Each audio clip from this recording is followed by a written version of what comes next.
cathartic for me. You know, I find myself getting tied up in it and being busy, and then it's really nice just to sit, breathe in life, and it's beyond zen. Handcrafted in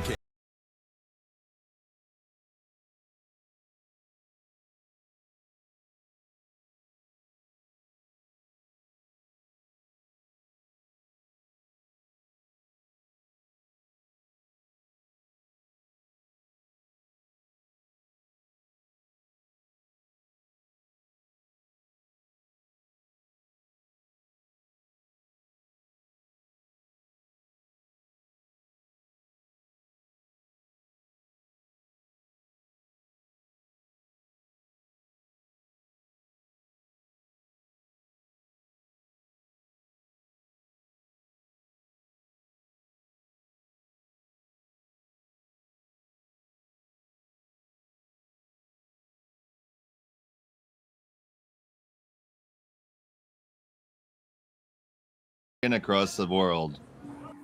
It's the Henderson Metals Fall Classic presented by Coyote Tractors of Ontario.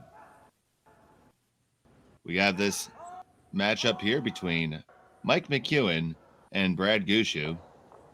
Dave Schmel along with Jim Nix joining you on this morning. We're going to have some great curling all day, so grab yourself a coffee or a morning beverage of your choice and settle on in for what's going to be a great day of curling. And Jim, did you get any good sleep last night? Yeah, I got a little, Dave. It was a little bit late, but compared to the night before, it was early, so it was not too bad at all. I woke up early this morning, get ready to face the day of curling, and it's excited to be here this morning. So what do you expect out of these two squads? Obviously a good game because these are some of the top teams, but we've seen Team Gushue play a lot. Haven't gotten a lot of looks at McEwen, at least the two of us haven't. No, exactly. Yeah, I think this will be a pretty aggressive game, really. I think you've got, obviously two of the best teams in the country. McEwen's coming in here with 3 wins already this season, and he's 25-4 since his week over in Europe, where I think golf took over from the curling for about a week. So he's had a great season so far. Brad's kind of the other way. He started okay, hasn't played a lot, but started okay. But the last couple spiels, he's been getting his games in for sure. He's come through the C division in back-to-back spiels, and that's always a challenge. But two of the best skips we've ever had, so I would expect this one to be a real barn burner. And we thank you for joining us here on Curling Stadium. And you can catch all the scores for the other games in progress right now on curlingzone.com, as well as all the other major events throughout the world. But right now, this is the biggest one we got right now. A whopping $100,000 purse to the winner available in this. Yeah, that's huge. That's a lot of money. We don't have many events that are anywhere near that level. So I think the guys, that's why we have such a good field. Obviously, it's not 28 teams, and there's not many teams missing from this field that you would expect to see it at a top end event.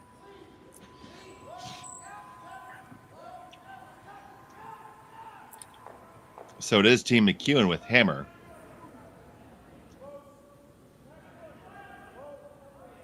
In this opening end. Yeah, I think we might have our colors flipped on the scoreboard, the on-screen scoreboard there. The colors may be backwards.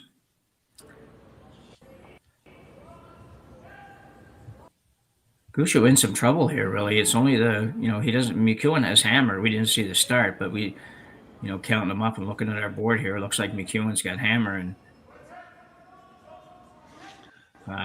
unless I've got the colors. No, sorry, I've got the colors backwards now. I'm looking at McEwen does have hammer. I saw Adam Casey deliver the first stone before we rolled credits. Okay, but he's yellow. Okay. Yeah. Well, I take that back then. Gushue's not in any trouble right now. McEwen's got to do a little scrambling to get out of this end here. You might see him later on decide to come right around this rock, but it's first stand and pretty early. It's you don't really want to fool around too much, so he's going to play some kind of a peel here, peel off of something, maybe get a couple greens and roll something into the house. So Flash is a good man to do it. He's one of the best at throwing this kind of shot. Stone all the way from Colton Flash, the Marsh brothers on the brush. This is just going to go right over the top and through the hole. And McEwen had a comment for the Marshes. Yeah, it's not a great setup for Mike right now. Definitely looking at more granite in the first end than you'd like to look at, or at least more of the opposition's granite that you'd like to look at.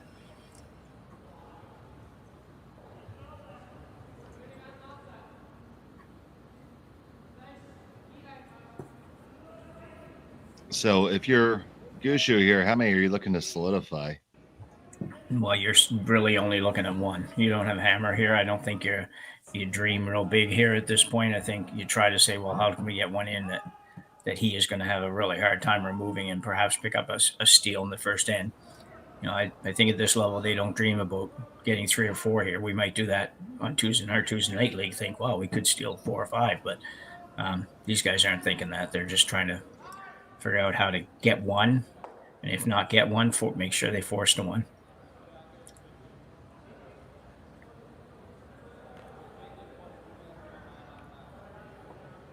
Are you implying that we just missed the registration window for this spiel?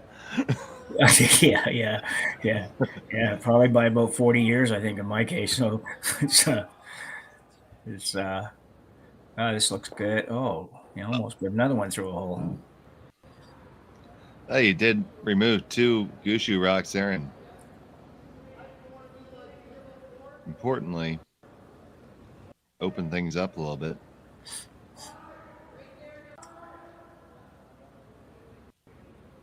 Yeah, Brad doesn't really want to leave that one there. That's one that Mike McEwen could do something with. So I think he's going to play some kind of a little hit, flop, just maybe flop right to the center line.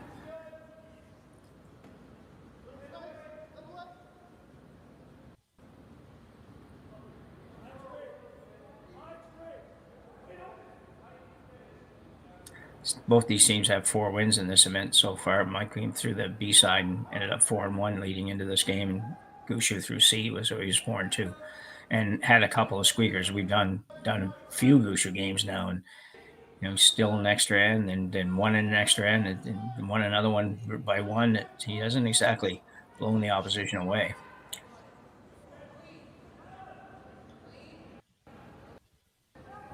One thing that's been the case is Adam Casey has got to do a lot of sweeping. He has. He will be looking at some spa treatments or something when this one's over. I think he's still pretty young, Adam, and he's in great shape, so it won't hurt him any. But man, you're right. He has pounded a lot of rocks. A lot of rocks.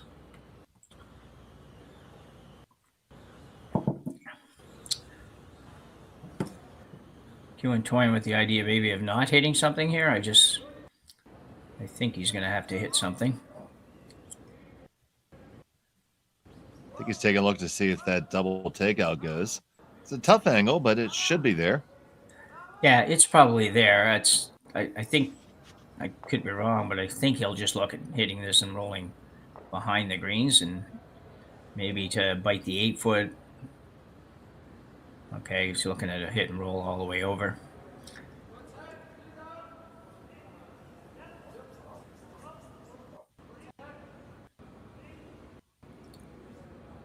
Note that Flash doesn't hold the broom in the house for these guys. There's quite a few teams that do that, really, where the third stone isn't always the guy holding the broom. Yeah, Flash is on the brush right now. I've seen that earlier in the season. They elect to have him brushing.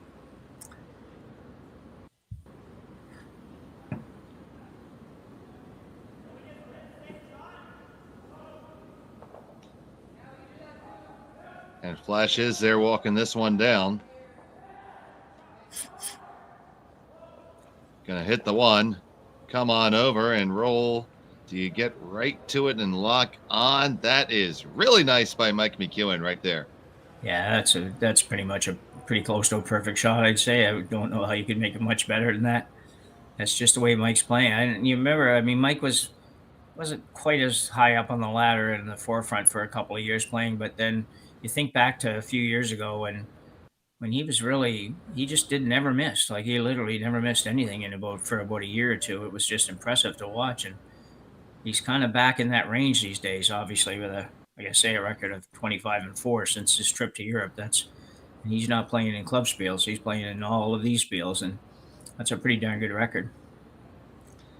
Yeah, it has been a very good early start to the season for McEwen. We've had an opportunity to call a lot of those matches, and it's just been poetry out of him at times. Yeah.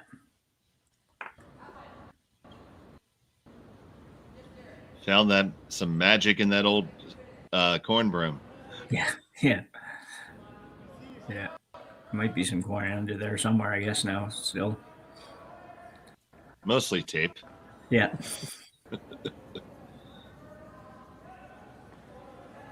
So here's Gushue. That opens it all up there. And we went from looking at all these stones to there's a pretty good chance this ends up being a blank now. Yeah, Brad would have liked to have hung around on that, even if it was just out there in the 12-foot to make Mike do something other than just throw it through. This is a little closer than what our view makes it look, obviously, because they're having a pretty good look at it. Yeah, I think our camera is skewed slightly behind the tee line. Yeah, unless you want to be looking at it that much. Yeah, I think they've settled on it being out, so he's not going to hit anything. Maybe see if the biter bar makes an appearance here just to make sure. But McEwen here on the throw through.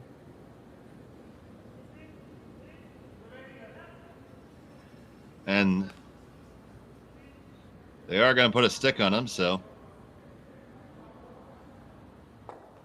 It's a little different. Just watching, the biter bar is exactly 6 feet long. And if it comes in contact with any of those stones, it would have been in, and it appears it did not. Interesting too that the measure there was actually by the opposition team, the team that you'd say wouldn't want it to be in, but in this case they would have liked it to have been in. So now they're taking an opportunity to actually kind of check the rings real quick. Yeah. It's scoreless after one. We'll be back after this.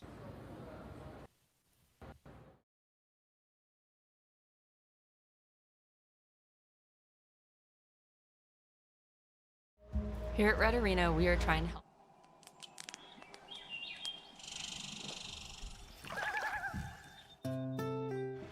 Running the sanctuary absolutely brings me peace. The work is 100% cathartic for me. I find myself getting tied up in it and being busy, and then it's really nice just to sit, breathe in life, and it's beyond zen. Handcrafted in Canada.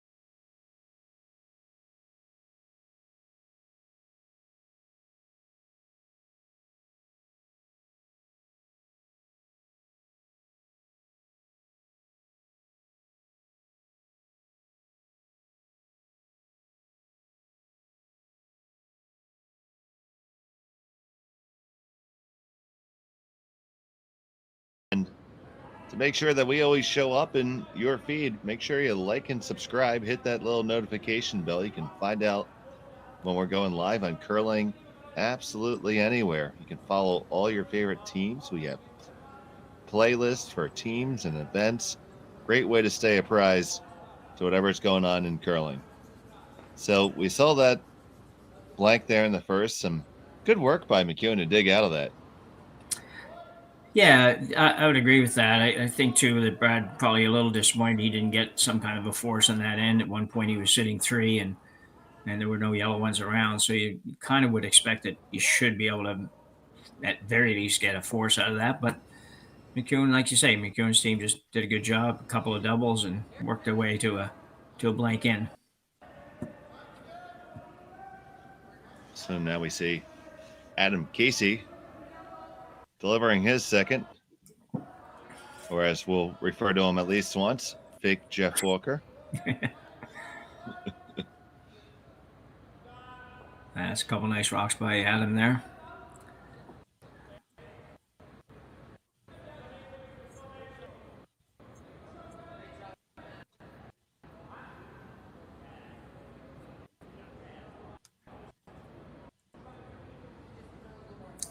So is there any trick to telling the Marsh brothers apart?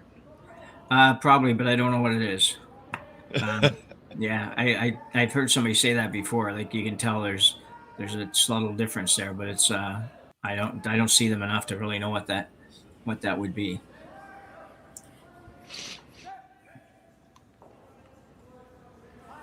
No, I usually just, when I run into that situation, I just say, "Hey, big guy," or "There he is."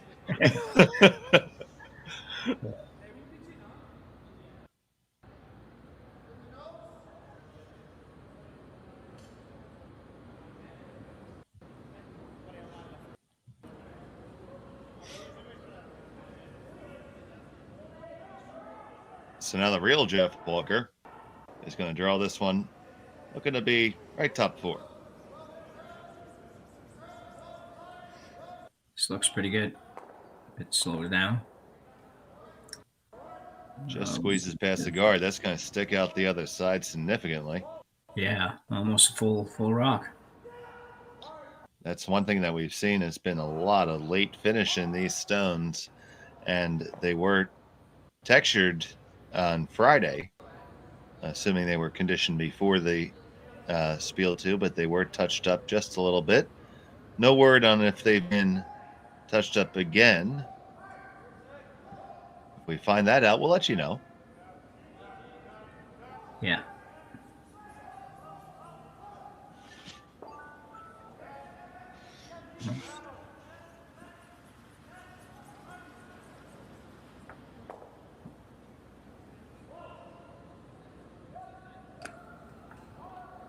It's on the way. 1 and 2, and you run them both off. Nice shot. Yeah, very good shot. Didn't change too much here. Just unfortunately, it's for McEwen. He kind of probably would have preferred to hit that a little off center and move some things around. It's a shot that you always look at and say, well, really hard to do that if you're practicing it or trying to throw it, but it seems to happen pretty easy when you're not looking for it.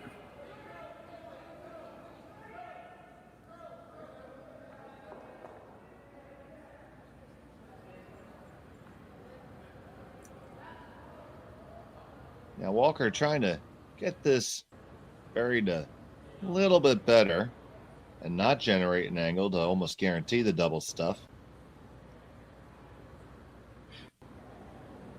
Very good shot. It's didn't show anything. It's not real far into the rings, but it forces Mike to go out and try to make could be as much as a triple run back here.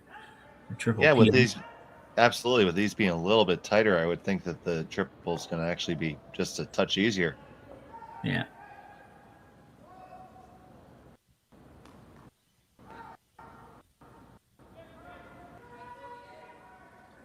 So now here's Marsh trying to get the magic eraser. His brother's holding it. You get 1, 2, and that's what you'll get. You did leave a guard, but it's not on the center line this time. So the deck chairs are rearranged slightly differently.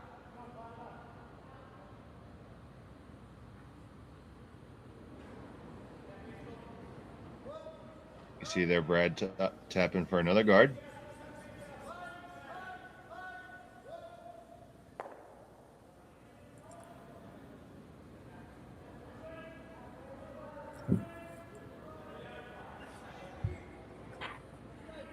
So just looking up, just Googled how you tell the Marsh brothers apart, and there doesn't seem to be a definitive answer. Mike McEwen says it's a little tough. He says he says you can just look for the hairstyles. One's got one and one doesn't. So that's kind of an interesting response, I thought. Yeah, with these, absolutely. With these being a little bit tighter, I would think that the triple is going to actually be just a touch easier. Yeah. Yeah, looking at the profile pictures that we had on Facebook, Kevin appears to have a little bit more flair and panache in Yeah. his hairstyle as opposed to Daniel. So McEwen now will try the same kind of idea, probably try to make the double peel yellow and green.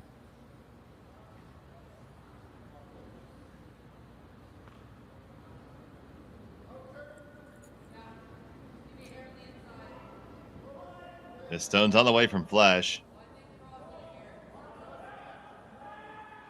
Coming up on him. That's going to just kiss it. Almost thought for a second it was going to go by everything, but they were able to hold it and clear the one out of the house. It's interesting though. McEwen's team basically with Hammer in the first end, they've pretty much just been chasing the whole first end and a half here. Certainly not developing anything at this point.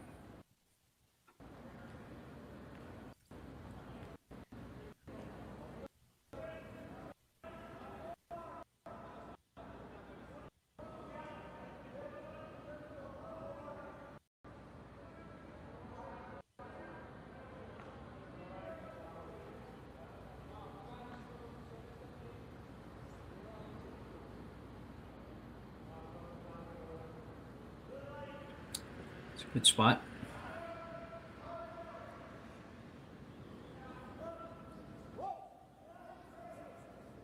Okay, so you see him coming up to his Yellowstone here now. Looking to remove the guard here, or does he want to blast it all the way in? No, he wants to get both guards, the yellow and the green. He's not trying to make the shot they made the last time. That was good, but I mean, it wasn't what they were really trying to do. They're trying to open things up totally. Well, we just did the same thing and kind of just reversed the polarity on it, so to speak. Yeah.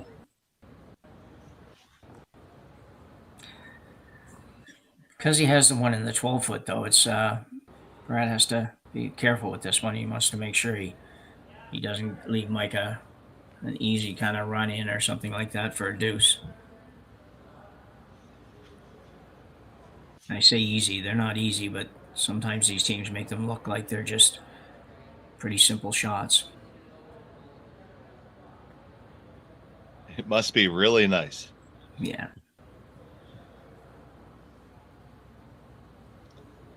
So Gushue settling in to throw his first here in end number 2.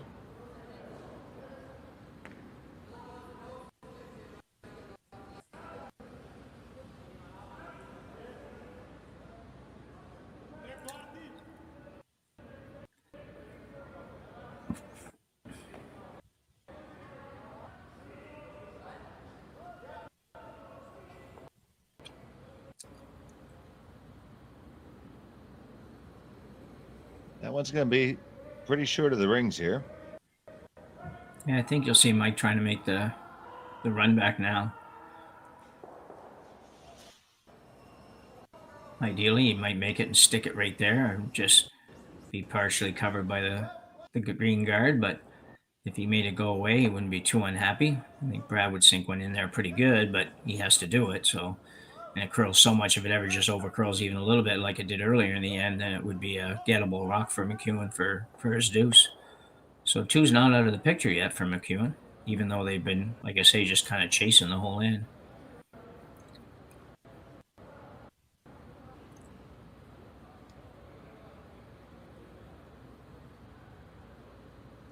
So Mike McEwen with his first.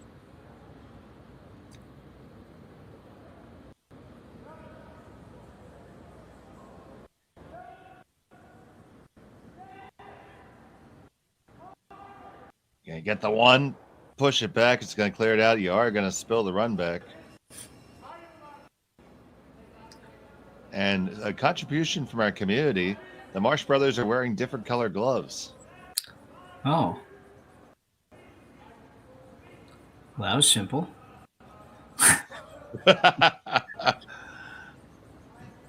Much more observant than we are, I guess. Just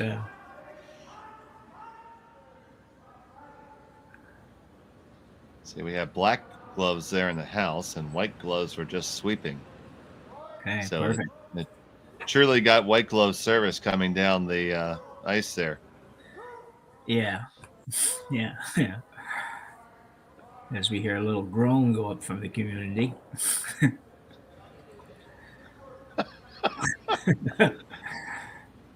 So big shot for Brad here. He has to make sure he puts this in the right spot. He doesn't want to give up a 2 here. Yeah, doesn't want to give up a cheapie. He's had McEwen chasing the whole time here. And this one needs to bend over. Now Casey's going to try to tuck it under. It's taken the curl, but did they wait too long to try to get it there? They do get it there. Now, I'm assuming you take on the run back for a deuce here. I might be surprised if he doesn't, for sure. Obviously the draw is probably a bit of an easier shot, but it's not a gimme either. So I think he's going to make a liar out of me. It might be deep enough to dig it. He might be, yeah. Yeah, he has to move it, 5 feet probably, 5 or so feet, 4 or 5 feet to score 2. Yeah, that looks like backline or hack ice. So Mike McEwen's gonna try the easy weight takeout here in the second end to get his deuce. Yeah, and Gushue squad there kind of had to stay on it to make sure that they buried it at least. So he would have preferred to be that much on the top of the 4 foot, and that would have made this shot that much harder. So, anyway, a big shot, but not an easy shot for Mike McEwen.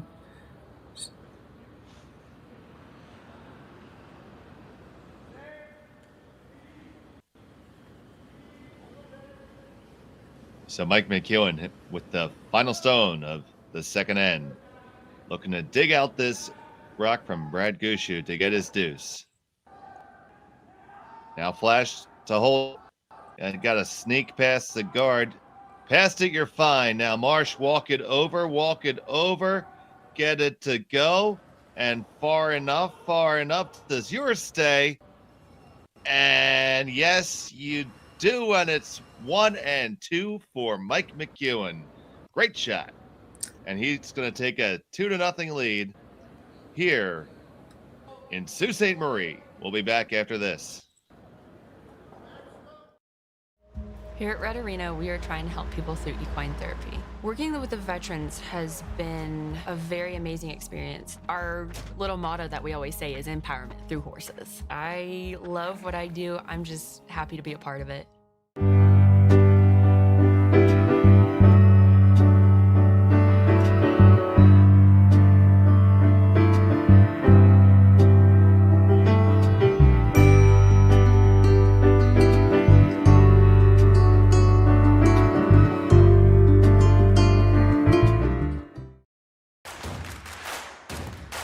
Imagine being able to stream every curling game from every sheet from any event, be it your Wednesday league game, bonspiel, or corporate event.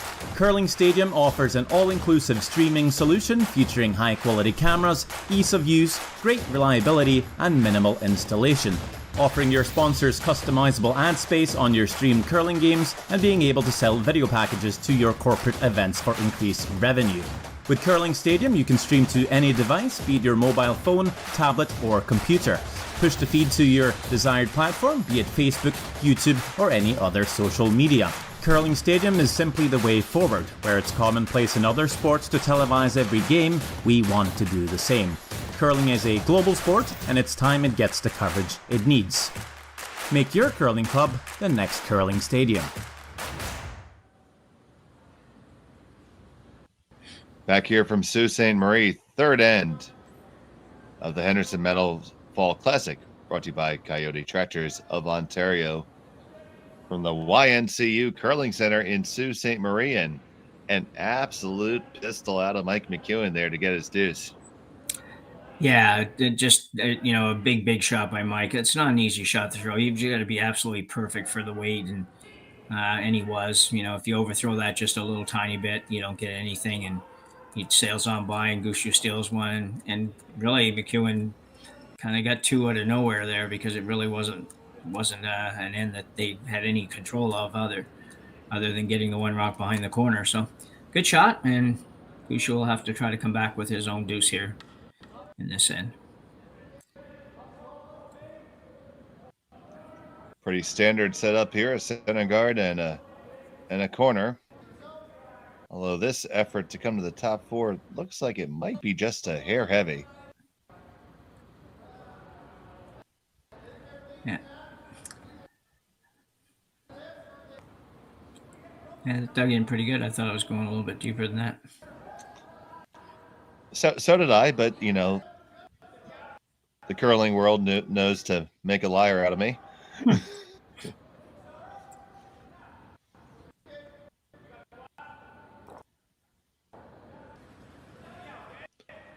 So Casey with his second. Casey, the alternate on Team Gushue. They're awaiting their new arrival, Brendan Botcher, has a mixed doubles commitment this weekend.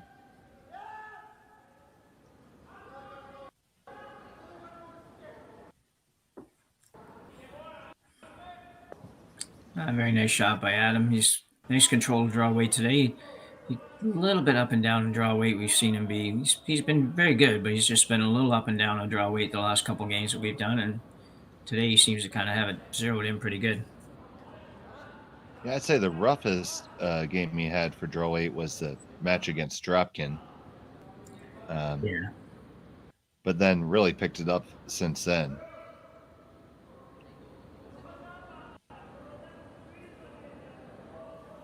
So we can definitively say Kevin Marsh just delivered this, and Daniel Marsh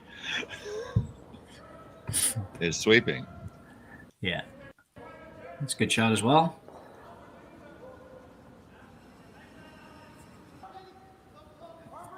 Haven't really seen quite as much of this sort of stacking techniques in the last couple games. I don't know why, but it's something that you usually see steady in these games with the top teams, but I haven't really noticed it happening quite as much the last couple games. Would that have anything to do with the level of curl we've been seeing? Maybe, but I think it's I think it would be almost easier with this much curl than it would be if it was a little bit less than this. Speaking of curl, that certainly did. It's also a little lighter than he would have liked. Yeah. So McEwen shot stone and third.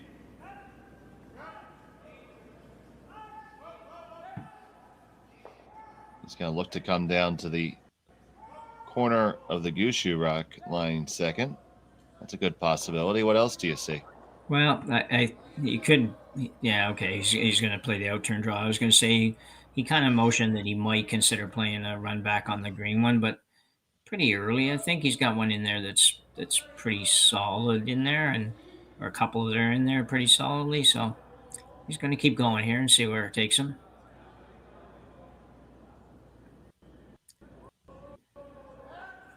So I find these ends always interesting. They look like there's no way that anybody's ever going to get a two, because it seems like somebody only going to get one. But more often than not, it sorts itself out a little bit as we get a little further along.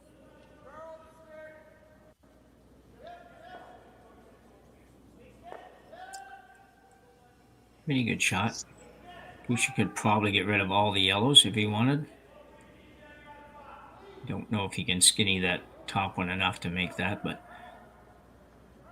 after the shot we saw him throw last night, let's not put anything past these guys. Yeah, exactly. In case you missed it, it was a incredibly skinny shot to eject stones that were welded to get Gushue a deuce in that last game.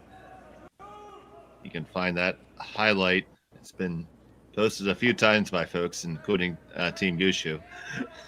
Yeah, it's the poor Morizumi team had to leave that last night wondering really what happened, because they just played a terrific game and really had a good opportunity to end up winning that one. But Gushue's team was up to the challenge, and particularly Brad. Brad has just been really, really good on all of the big shots in the last few games that we've done. I think it was the second or third game in a row we've done a Gushue's, and it's he's just been making those final shots consistently, no matter how hard they are. So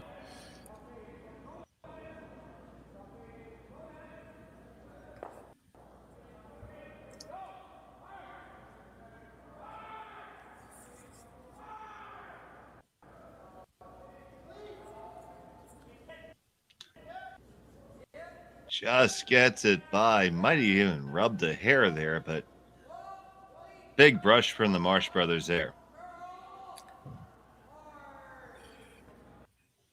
Yeah, I think Gushue has to move something here. He's not going to have any opportunity to score 2. He might have a hard time scoring 1, but he's got to move something. So it looks like he's going to run this green one back, maybe straight back.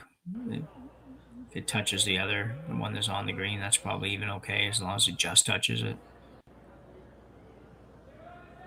Lots of weight. So here comes Nichols. Casey's going to try to hold it in there. Run it back, and just the 1 goes away, but it does rearrange the scenery definitely into Gushue's favor. Yeah, I think a good shot, really. It's I don't know if he could have got too much more out of it than that.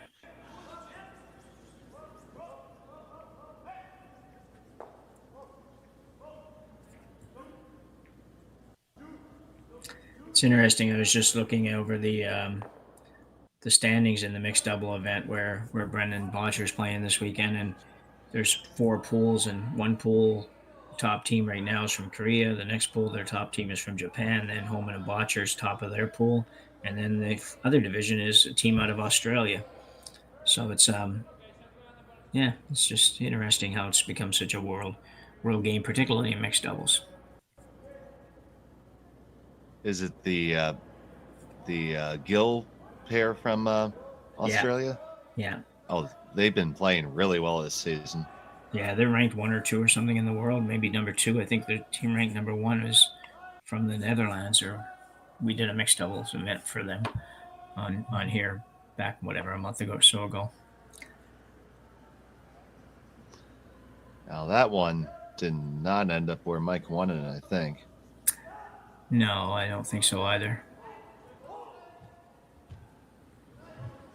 We're getting more contributions on here. They say one of them always wears 1 glove, one of them always wears 2 gloves. So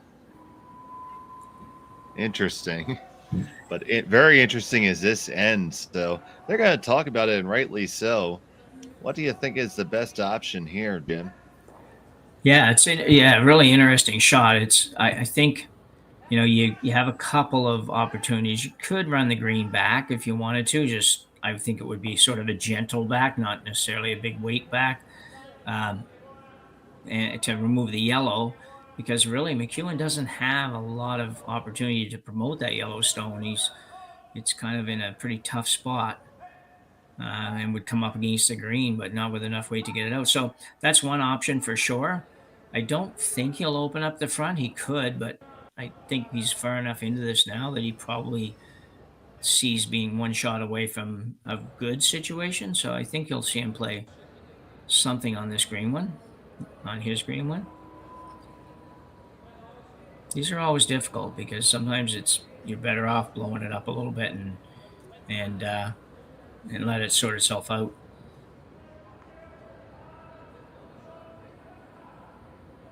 So they're definitely going to play the green stone back. It's just a matter of what weight choice they picked.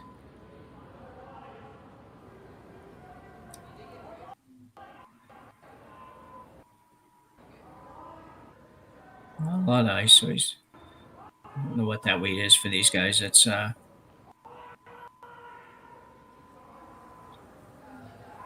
have to figure that out after he throws this. It's at least normal, I would think. Yeah, it's pretty firm. Yeah, you're right. I didn't think he'd go with that weight on here. Coming on down, lining up pretty nicely. Going to fire it in, and you move them. You get that McEwen stone off the button, and you lie 2nd and 3rd after that.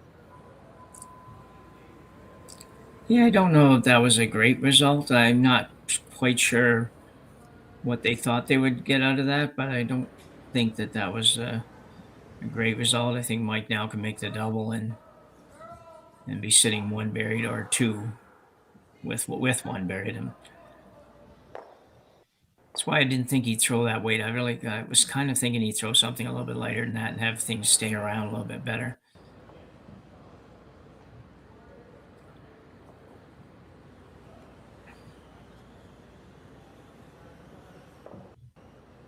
So Mike McEwen has been using that same corn broom his entire career, more than 40 years at curling. With his first here in the third.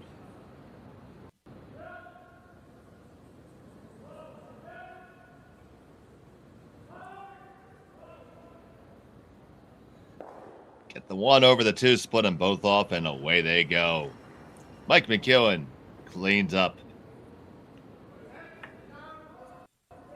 Yeah, very good shot. It was, Brad sort of set it there for him, but he's still got an opportunity here. He's going to be throwing the out turn, come around, and we normally have thought that the in turn was Gushue's favorite shot, but it seems like all of these big draws he's made in the last couple of games have all been out turns, and no different here. So I expect this to be top button behind that guard, and if it's there, he certainly has a chance for his two. Yeah, he's had about 3 out-turn draws that he's drawn to like a 3 millimeter square area, so probably in total. Yeah. Gushue with his first here in the third.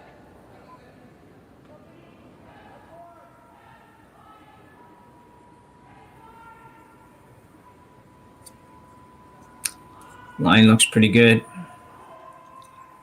Yeah, pass the guard now. Work it, carve it deep, get it there, get it to a good spot. Wanted to get to be shot stone. Great shot. And really, really close. And I do believe you got there, and you sit one right now. Yeah, that's a really good shot. Really perfect location. Above the tee line. You can't really do anything too much with it.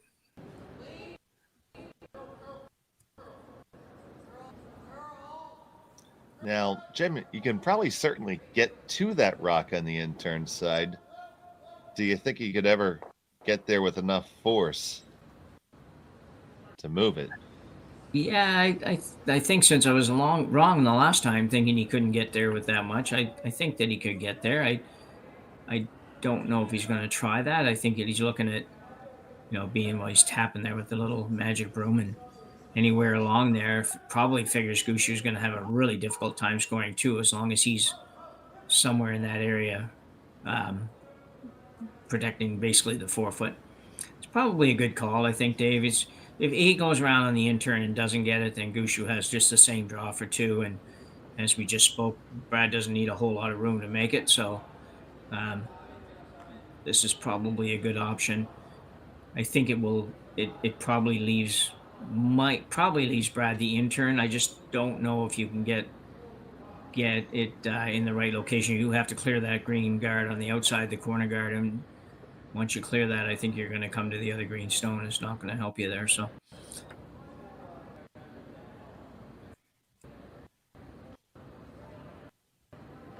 Mike McEwen looking to set up the force here in 3.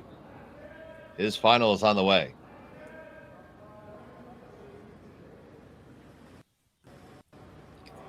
don't want this one to curl too much, because it wouldn't have to go too much for Brad to be able to come right around it and get that little sliver of the button.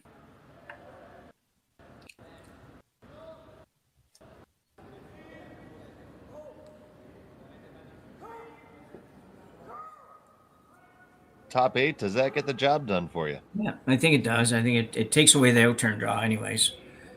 Now it's a question whether how can he manage to get in there. He might be able to go in here with, I don't know, let's say back 12 weight and just bump it enough and have his shooter still stay around. That would be the only way I can see that he can get the 2. I mean, you could angle your green one in, but you're probably not doing that this early in the game. If something ever goes wrong with that, you go from scoring to giving up a steal or 2. Yeah.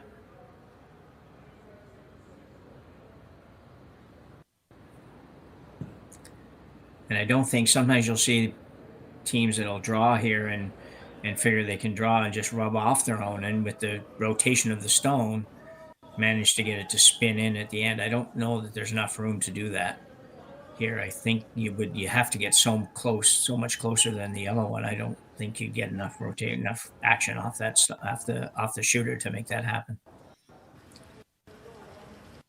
It looks like they're Yeah, go ahead. Yeah, looking at like just through weight here, I think. Yeah, I think you're probably right. Can't tell by Mark sometimes. Sometimes he stands there and I'm thinking, does he know for sure what they're doing? And I'm sure he does every single time, but it just sometimes he looks a little bit like, I don't know about this.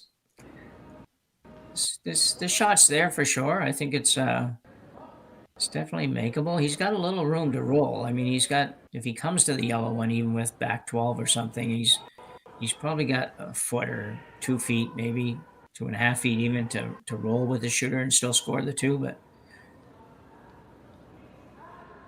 Here's Gushue with the final stone of 3. Trying to get on down, move that yellow a little bit, and hang around for 2. it's going to be really close. Gonna get past your own, make the tap, hang around, and there you go. There's a dandy for Gushue. So the skippers have traded good deuces there. Yeah, Take a look at it again. See this on the replays. It's just a tremendous shot and really made it look so easy. I mean, he stayed easy. It was like, he made it look a whole lot easier than we would think it would be. And perfect weight, swept it well. Great shot for Gushue for a deuce. We're tied up at 2. We'll be back after this from Sault Ste. Marie. You're watching Curling Stadium. I don't remember a time when curling wasn't a part of my life. When I wasn't putting in the sweat and hard work to be the best that I can be. Clocking in the time, the effort to practice day in, day out. Curling is more than just a game. It's a family, a community. And when it's time to play, I know I'll be ready. Hardline, supporting hundreds of our next generation athletes.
Back here in Sault Ste. Marie.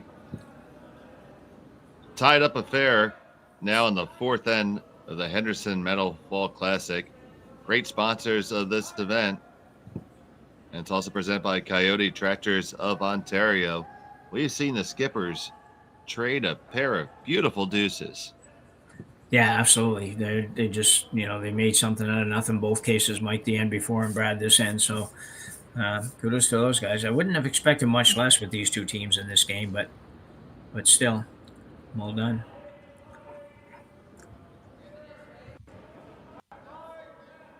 Congrats to all the hardy souls that are out here at 9 o'clock in the morning in the ice shed, sitting on the bleachers, and there's a number of them there.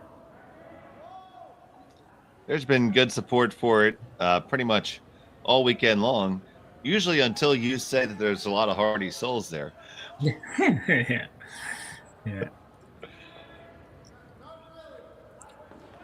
Now, it's great to see the support of the local community and the support that this spiel's been seeing online. We've had excellent viewership all weekend, and we thank you all for joining us. And it's been time well spent by you guys, because it's been a lot of great curling here to watch.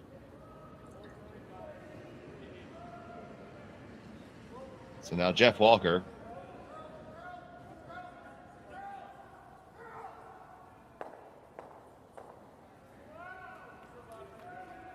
Working down to come down the McEwen stone undercover. Yeah, it's not Don't something think you you got always shot. want to do. Oh, Yeah, sorry. don't think you got shot out of that, did you? It doesn't look like it, no. It's not something you always like to do, going around corners without hammer, but when the ice is curling this much and the level of skill that these players have, they would do things that, textbook says don't chase around the corner. It's never a good thing, but it's not. It's a little different ball game for these guys.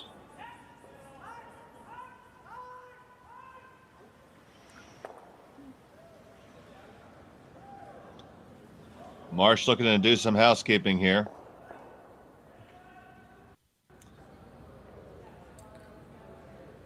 Tell you, the McEwen team has not had much luck with the peel game here in the last couple ends. They've hit everything, but they just really rarely have managed to get more than just removal of one rock kind of thing, and have left a shooter or left one stone there. So it's kind of different. They don't usually see that. Usually these guys make everything go away pretty quick.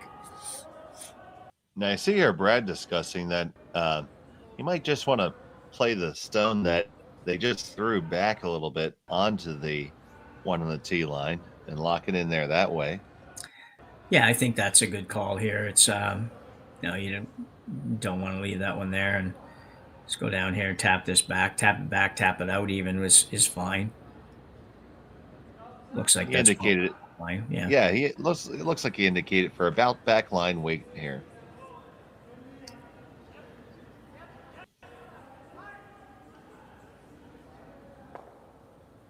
So Walker on the delivery.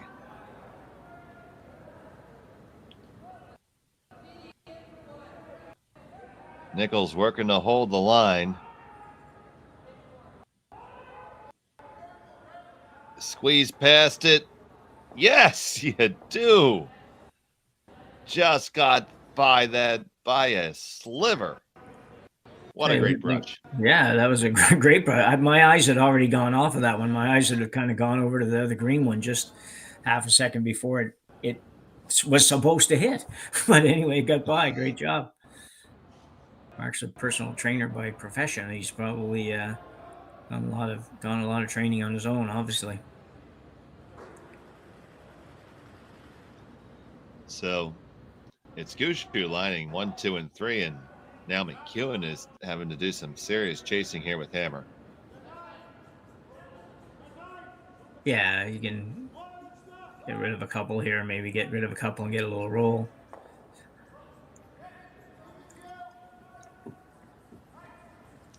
Asking for firm weight out of Marsh here.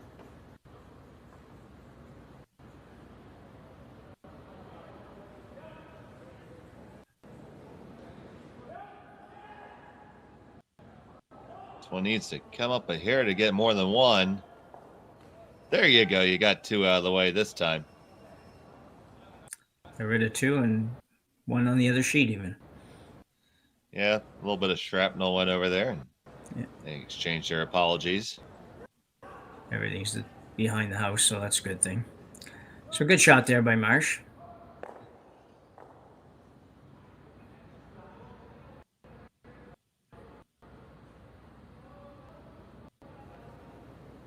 So Gushue's first thought was to kill the McEwen rock there, which is lingering. Yeah, I think that's the plan here. It's and indicated hit and flop behind the guard, but if it did end up going past that, just sweep it over to the 8-foot somewhere.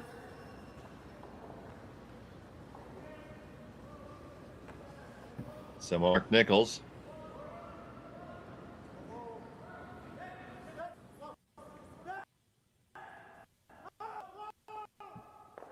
And get it pretty much right in the beak. Now, that might be really close to the rings.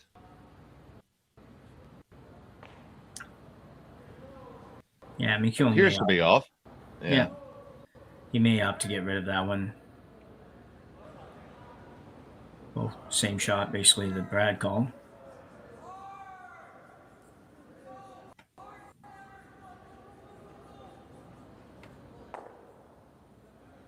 He's trying to see how much room he has past that guard to get the right roll. So it looks like he's going to opt to go for the one that's deeper in the rings than the 8-foot here. Okay.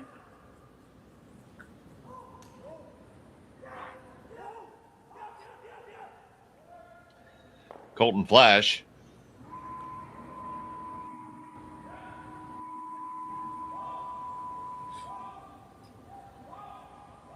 Needs to move another inch past it, threaded that needle. You're going to get the great big roll. But that was precision work there by Mr. Flash. Yeah, good shot. Just he needed to stay on it just so that he didn't open up the come around for Gushue team. But he did that. So now Brad has to hit a rock that's back 8 foot and really no danger to the McEwen squad.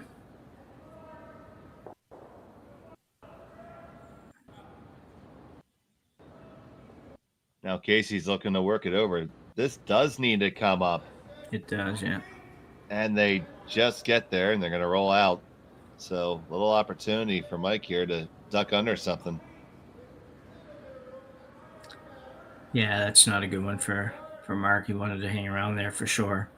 McEwen might have opted to come around even if he did stay there, to be honest, but would have been a good time to do that because, 4th end and your tie game and jump around there's a good chance to get your deuce.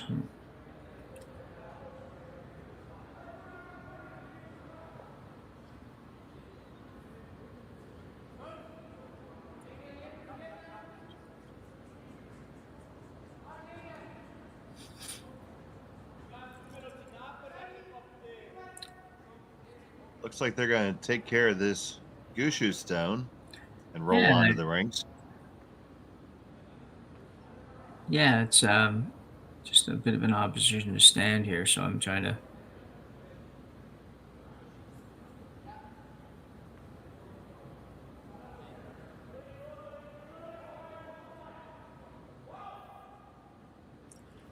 I thought at first they were going through that hole. I guess maybe they are trying to go through that hole.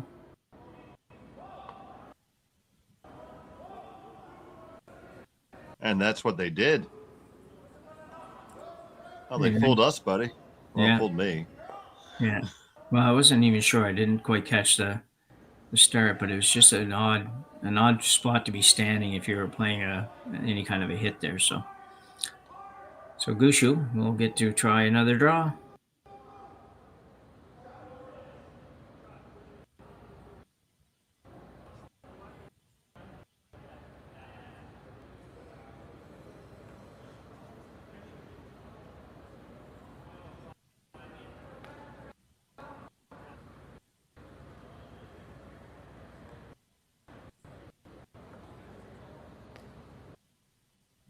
So,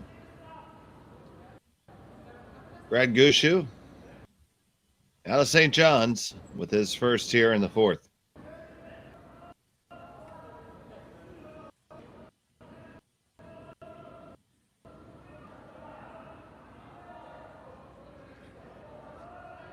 Just working it down.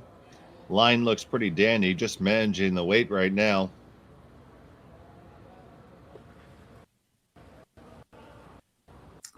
Good shot. Pretty good. Now you take on the run back here, Jim. Yeah, I think you do, yeah. It's either the run back or the double on the greens, and I think that one's probably equally as hard as the other, and you might as well play the yours back and sit too.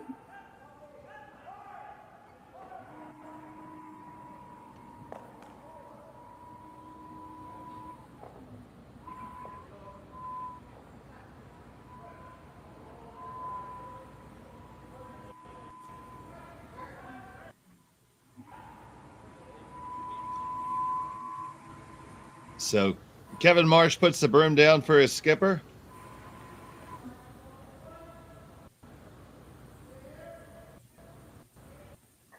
They moved it just a skosh back towards the center line.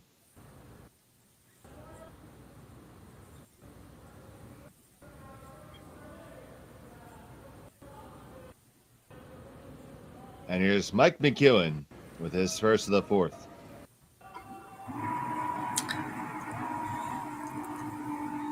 Needs to come up just a hair if you're going to hang around. Oh, and you do probably the absolute worst thing. Yeah, that was another one of those millimeter kind of shots. It hardly had to come up anymore. Just a smidge, a real small piece, and it would have got rid of that green stone. Instead, he moved it over to actually make room for Gushue to get another one in there.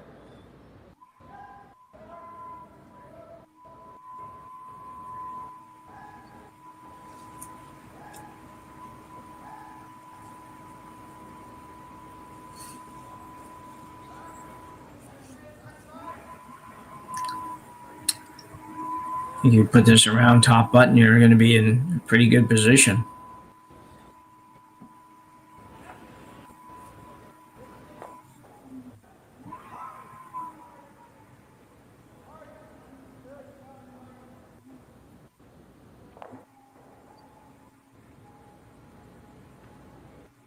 So here's Gushue with his last in the fourth.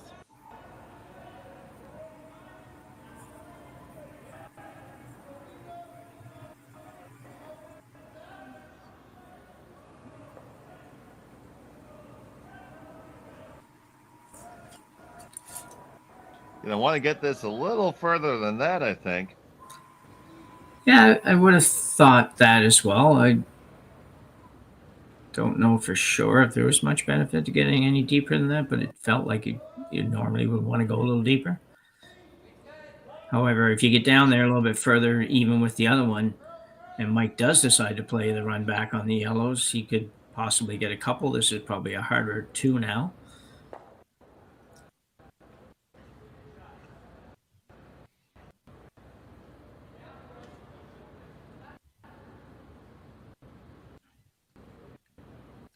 He's just going to try to...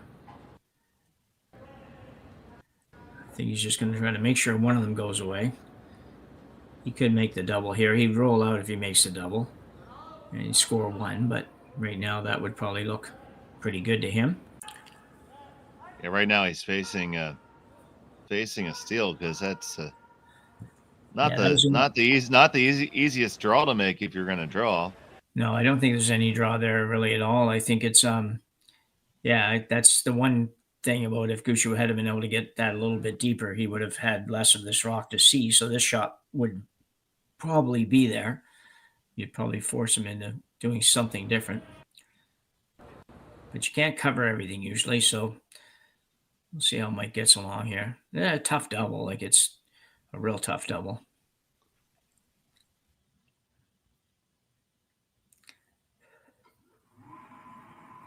So Mike McEwen with his final stone in the fourth. He needs to make this slash to get a single. Flash off it. Come up a little bit. Needs to curl a skosh. You got the one. Now do you carry it out the back? Yes, indeed you do. And a key shot there for McEwen. And he gets his single here in fourth. We'll be back from Sault Ste. Marie here on Curling Stadium right after this.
I'm a little bit of a nerd when it comes to landscaping.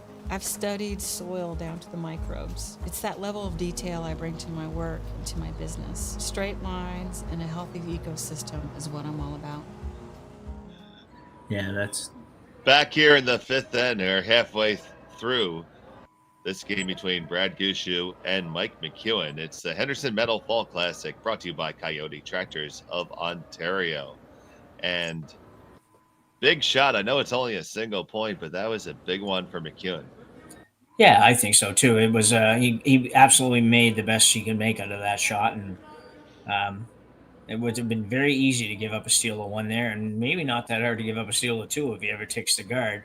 So terrific shot by Mike, and they called it right, and that's all he could do. He wouldn't have been horribly unhappy if he had jammed it and given up one just because he'd been in so much trouble there, but yeah, no, he got his point. Took a 1 point lead after 4 ends and has hammer in the even ends and all that kind of stuff. So good shape right now for McEwen.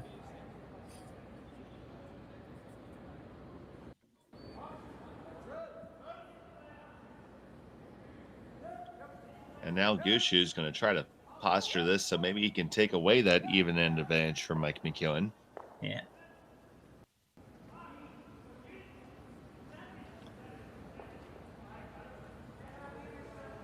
And just as you say, you haven't seen this play the middle stack game too much. We've done it a couple ends in a row now. Yeah. Yeah.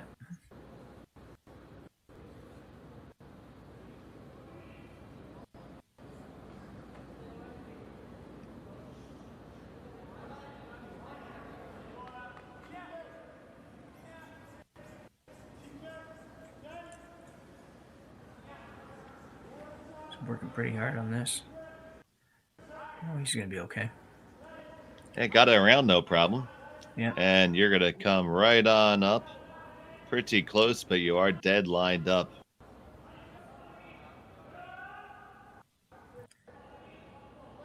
Mike emphatically asked for this stone, and it is on the way. From Kevin Marsh.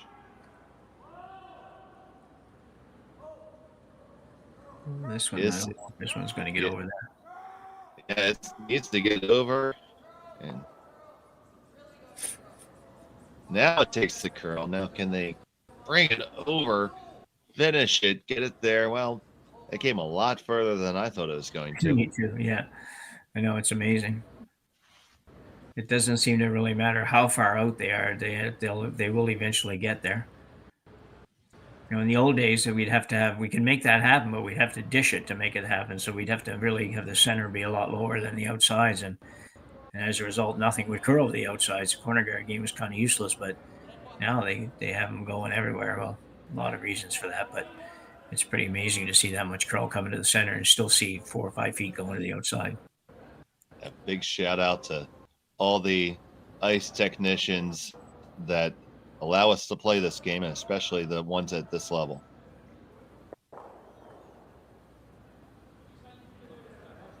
Nice shot there. Cleaned some stuff up. Yeah. And the Gushue leaves his in a good place to be able to use it later.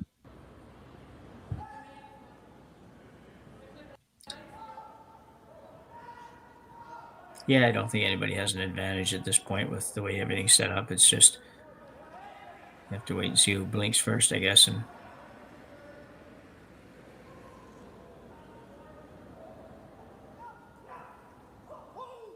I don't think another one hanging out there. Ooh, that's light.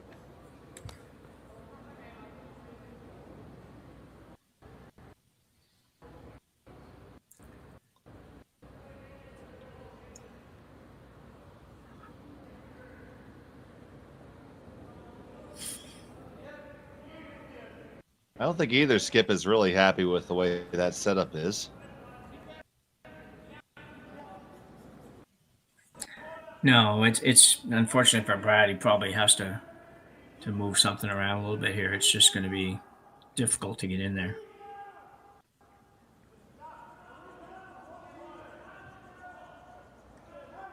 So Jeff Walker making the most of his time here at second.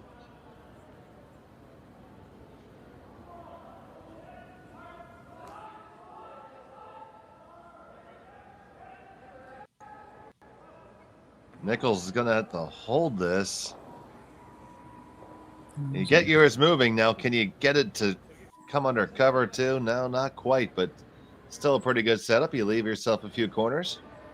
Yeah, I think that's good. That was better than just blasting him all out of there. I think he's got a couple corners to work with, like you say, and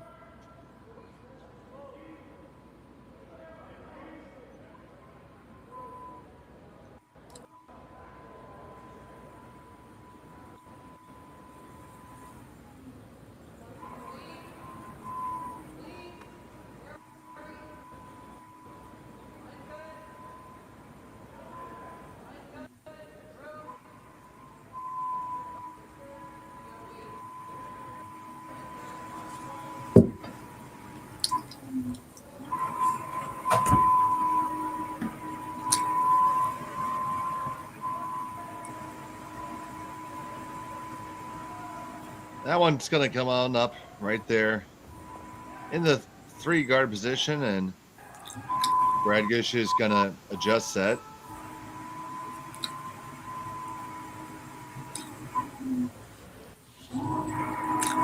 yeah, I'm curious which side he's going to try to go that way. It would make some sense. Yeah, he's just trying to get a little bit to the low side, the left side, as we look at it.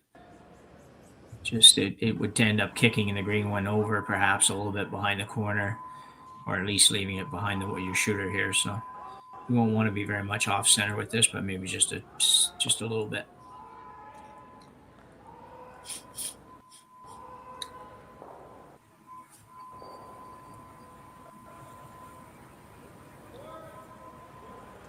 Moved a lot of stuff, and he got it under cover. Bam, bam, indeed.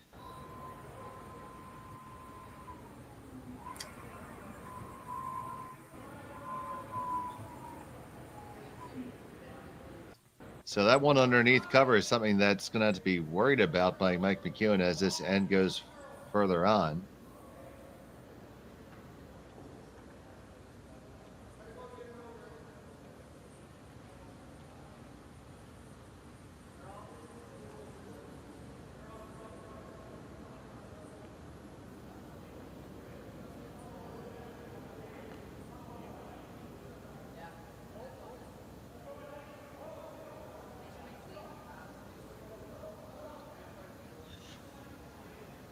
Shot on the way from Flash.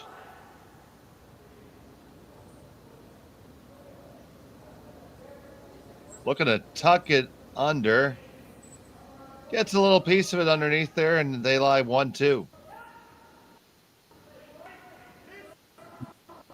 Out. What Brad will do here, he might try to pick that top one out and stay in front of the other Schmel.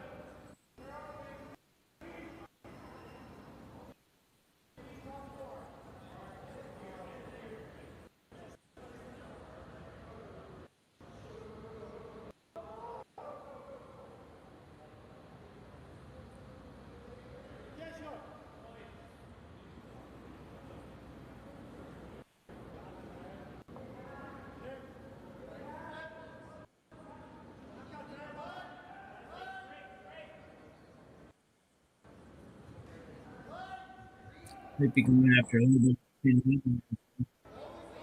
No.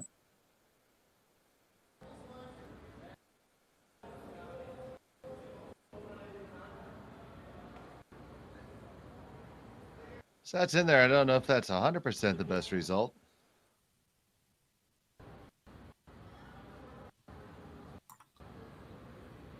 Now you see McEwen here.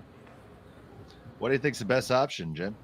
Well, I think he's going to have to remove that green one, I think, and try to roll over behind the guards. If he can get into kind of the same place he was in a minute ago, he should be okay. He just doesn't want to leave a double here that Gushue can sit 2 when he's done.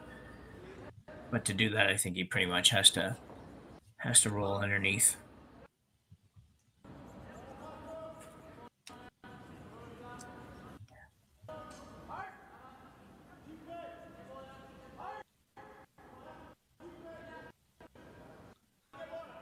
So Mike McEwen coming on here to throw his first in the fifth.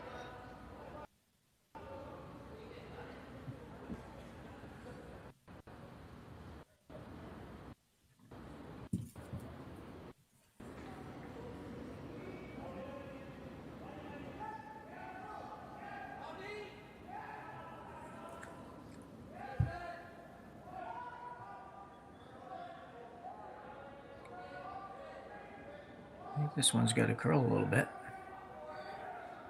It'll sit right there, I think.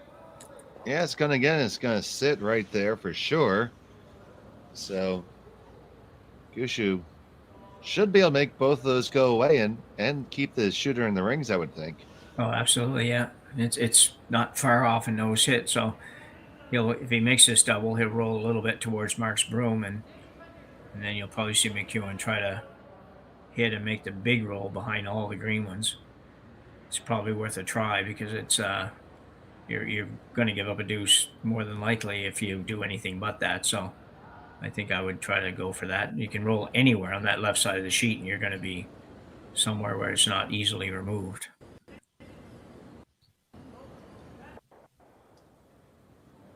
So here's Brad Gushue with his first stone of N5. Looking to make this double and hold his shooter on the rings.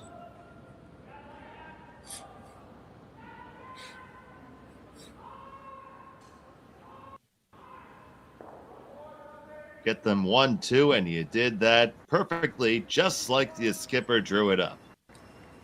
Yeah, that's a good shot.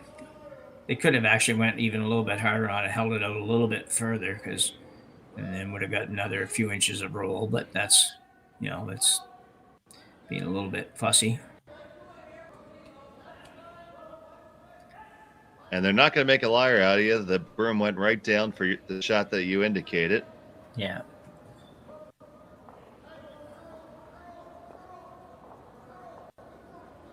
I guess they knew it was because you called it and not me. Yeah. So Mike McEwen needs to make a good one here to limit Gushue to a single. And like I said, he has so much room to roll to, so it's very, very makeable shot. Very makeable. You have to make it. We're holding on. Hold on. Hit, and you roll. Gotta stay there. That's gonna do the job, I would think. Yeah, I don't think there's anything there worth taking a run at for Gushue. Broom goes down, and the force is on. Here in five. Very good shot there by McEwen.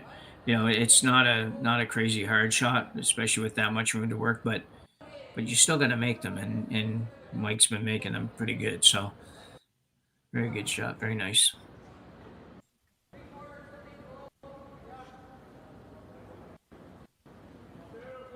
So it needs just a little bit better than full 8-foot. A little bite of the 4-foot would be good, but I suspect they'll try to put it on the button. That's what they usually do.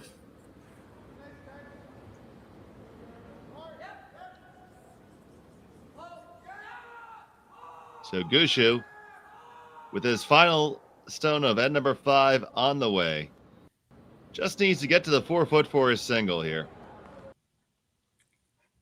Boys are bringing it down. They feel pretty good about the weight here. The time looks good. The shot looks good. The hands go up, and it's a single point for Brad Gushue. And we are all tied up after 5. We'll be back from Sault Ste. Marie here on Curling Stadium right after this.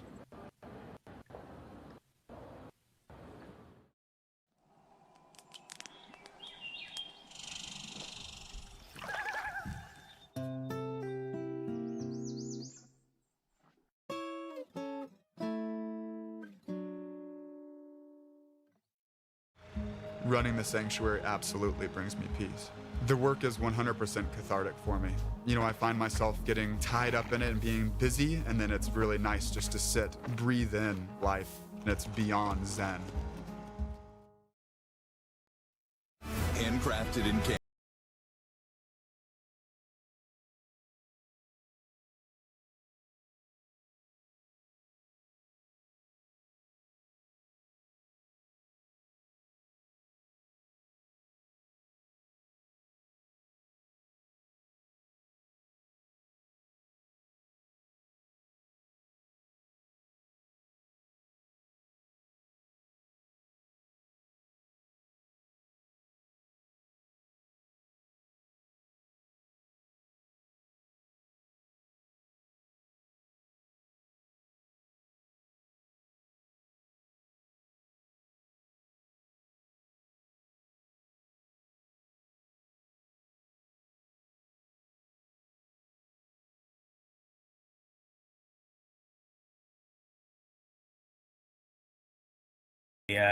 60% McEwen, 40% Gushue right now, just because it's a sixth end, even end, and McEwen has hammer.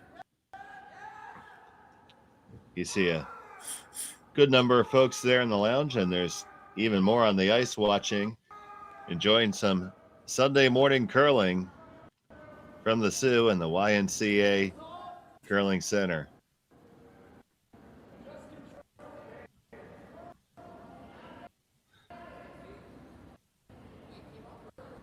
YNCU, rather. It's not the... Yeah.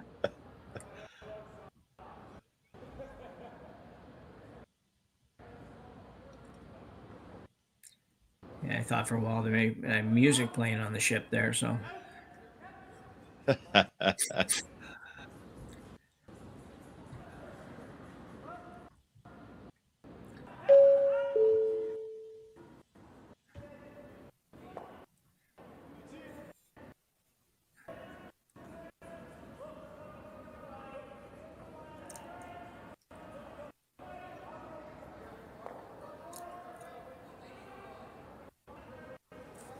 Gushue would love to find a way to steal one here. That would be certainly his plan, change things around a little bit going to the last couple ends. McEwen's back and ready to call this one. We'll play a little hit and roll.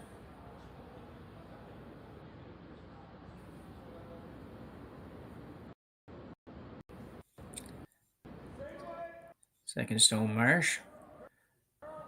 Might be a little loud in the rink. You see Mike wiggling the broom a little bit. Sometimes when the arenas get a little bit loud, you have to, especially when the games get more intense, you have to use a little bit of gestures, a few gestures to be able to make your sweepers aware of what's going on.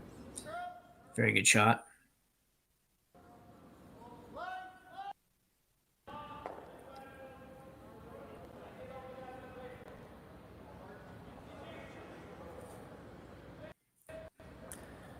Gushue will look to play the freeze right on top.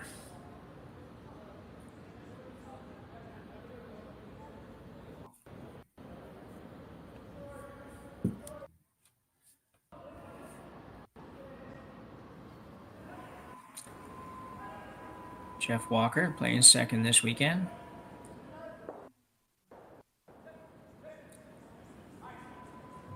And Adam Casey going on the broom. Didn't quite get the curl they would have liked to have gotten there.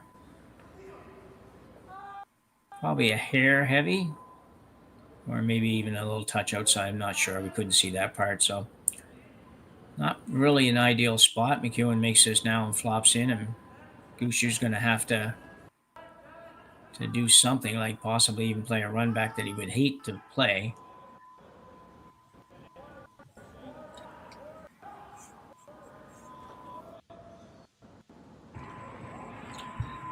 So you see that one working its way in there now. Very nice. Nice pick, and they do lie 3 at the moment. Yeah, and it's, like I say, it's kind of unfortunate now because Brad would love to have that guard to work with, and he's going to have to try to run it straight back. It might remain, but it may also go.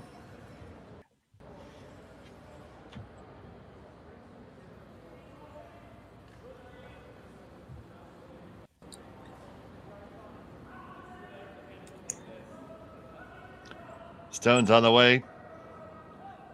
Got to open things up a little bit here. Run 1, move 2. Does that one get out the side all the way? Not quite. Still McEwen line 2. Yeah, probably a worse situation for Gushue, to be honest. Mike's got his 2 rocks in the house spread all apart. Brad has a guard to work with, but as we've seen so many times, a single guard on this ice is not necessarily an easy thing to work with because it's so gettable. Everything behind it seems to be able to be removed with backline to hack weight.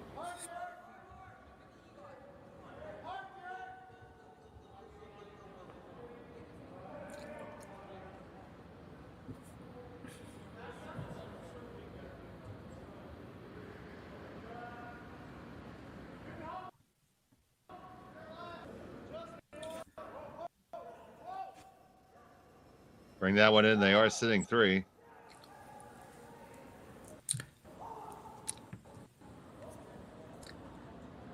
Gushue not playing a lot of defense this end. It's kind of going pretty hard now. He's going to be forced into being pretty aggressive. Only 4 rocks to come. He's asking Mark to play a freeze right on top of the high one. Yeah, this is a tough shot, especially with how lively these stones have been. Gushue himself has shown that there's a freeze has to be utterly perfect or else it's not a freeze. Yeah.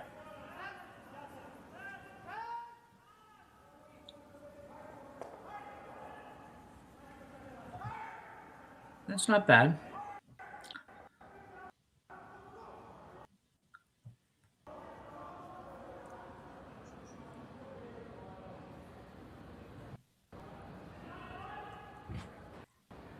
McEwen's going to peel the guard, looks like.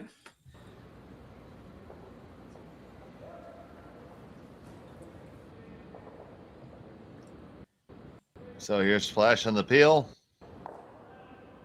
And a peel it does. I see a little more of the same for a minute, or they're going to try to make it a little bit better. I think he's going to. I think he's going to try to be a little bit conservative here and probably play a little like tap back roll. So it looks like it's going to be played like in whatever that symbol is again, something like board weight or control weight. Try to kind of hit it on the nose more or less and keep both green ones in the house. Maybe sit 1-2. He scrambled a little bit here because he just doesn't have a lot to work with, and in terms of setting up a potential steal, and so he's having to look a little bit differently.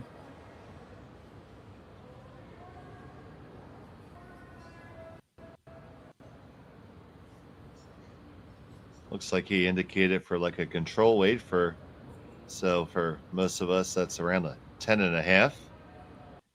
Yeah, he moved it in a little bit, took a little less ice, so Mark's going to probably throw maybe a little bit firmer than what he originally was thinking.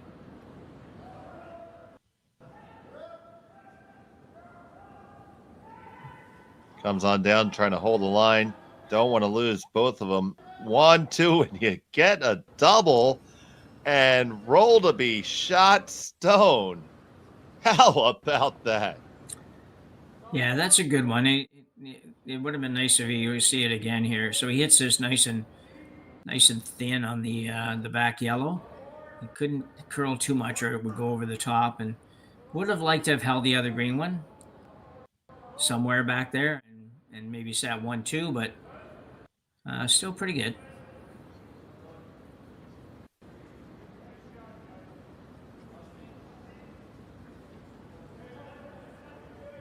Now Flash is going to try to take this out and put some separation between these stones. Got to be careful not to jam it. Marsh working to hold it. Pick it out. Clear it over the top just enough, and he do lie too.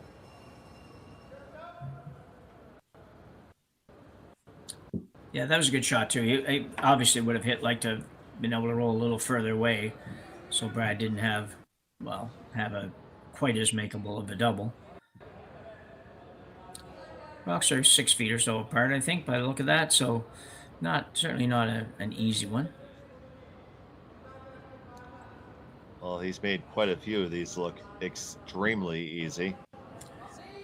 Yeah, and he desperately needs to make this. He doesn't want to drop a deuce here. He'd rather McEwen blank this end than to give up a 2 here.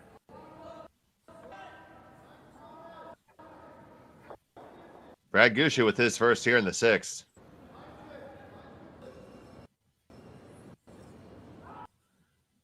Casey working to hold it. On the 1, you jam it and can't clear it out. Yeah, that's unfortunate because McEwen's got a lot of room to work with here, and he makes a little hit and stay anywhere, barring a jam, and he probably won't do that. Then it's going to be a really tough double for Brad, and probably one that he has to take on just because there's going to be nowhere to go that's going to be able to be a better defensive maneuver.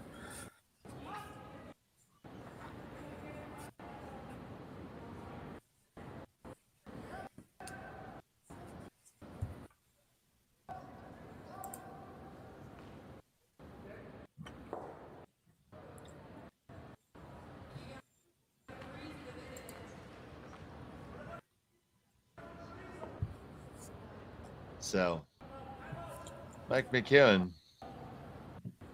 gonna pick this and get a roll and try to leave himself maximum separation. Make the double as difficult as he possibly can for Gushue.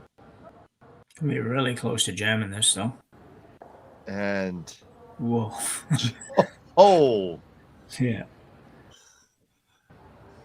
I don't think he just squeaks by a whisker.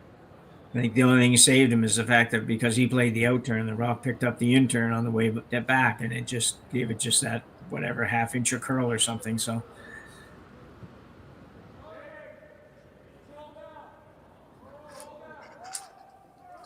this is probably actually the easiest double Brad could have hoped for. Yeah, I agree.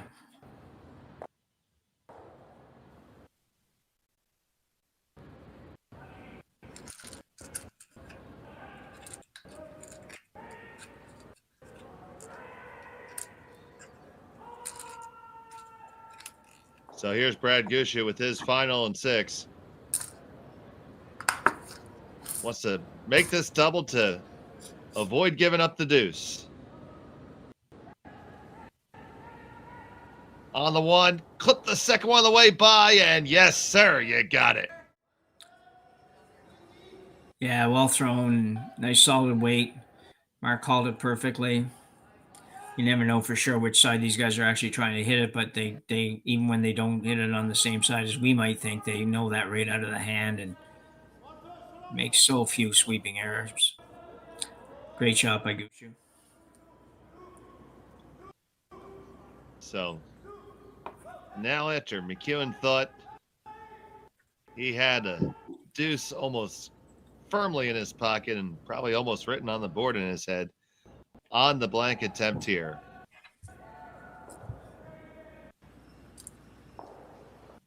Hit and you spill. The blank is accomplished.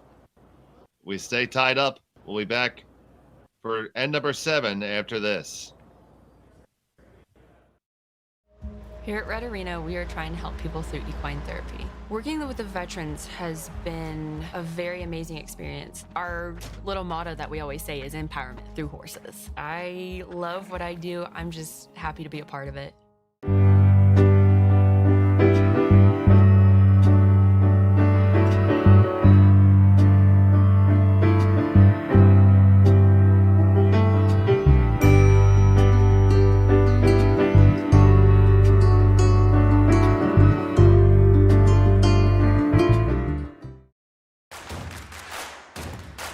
Imagine being able to stream every curling game from every sheet from any event, be it your Wednesday league game, bonspiel, or corporate event.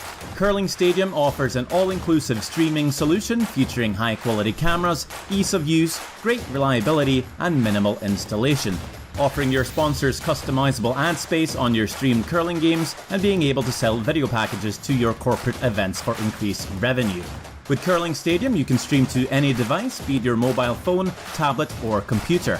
Push the feed to your desired platform, be it Facebook, YouTube, or any other social media. Curling Stadium is simply the way forward. Where it's commonplace in other sports to televise every game, we want to do the same. Curling is a global sport, and it's time it gets the coverage it needs. Make your curling club the next Curling Stadium.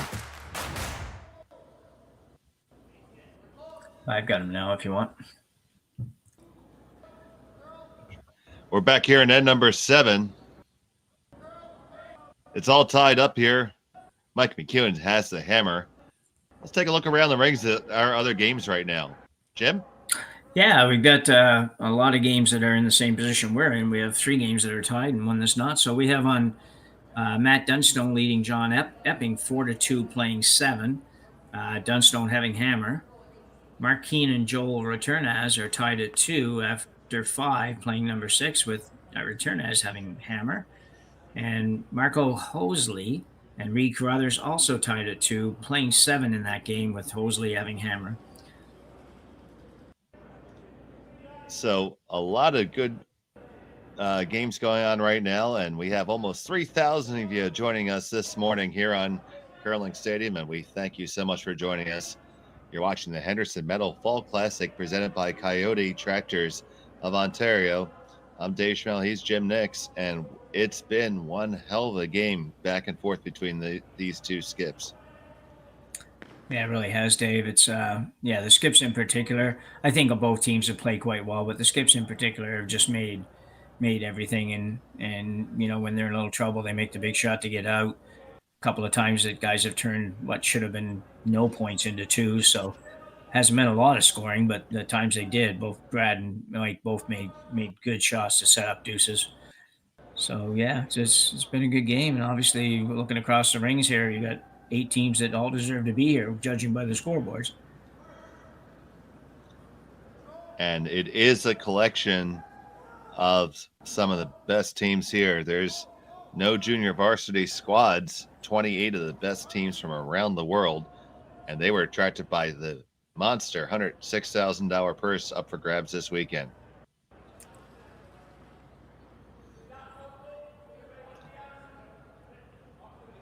So, Gushue, without Hammer here, you have Mike on the 4-foot, and looks like they want to take some time to talk about this. Timeout's been called. Yeah, I think, it's a tough end. It's that end that you would love to force to one, but again, we said this before, 1 point either way is probably acceptable for Gushue, but I think if he had his druthers, he'd rather force one and be down one with. I don't know what the analytics say about that in long term, but I think that's what he would prefer to do, but he also doesn't want, worst case scenario for him, he just doesn't want to let Mike McEwen blank this in. So that's the challenge more than anything else. So with that in mind, how does Brad accomplish that? Yeah, well, he's off to a good start here. There's enough rocks in play right now that's a good start to being able to force him. And right now, McEwen has a shot right now, but that's that can change as we go along. I think here in this exact situation, you may see him. Yeah, he's talking corner freeze there, but you might also have him play that in-turn draw right around. He could play that. He could play his own here, but I don't know that that's what you want to do, because I think then Mike starts to run some guards back, and it's just not enough rocks in play maybe to allow you to force him to one. So that's the shot that I'm thinking they're looking at with Adam Casey back there at the back of the 4. I don't think you want to be back that far. I think you'd rather be shot here if you're going to play it.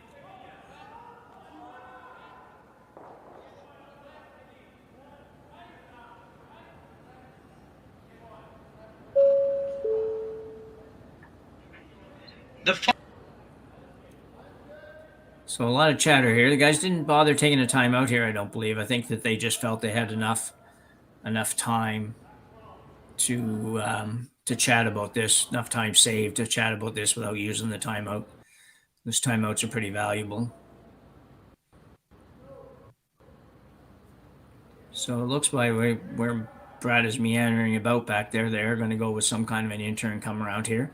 Not quite sure how deep they want to go, but they are going to try to get by that top one and sink one in there.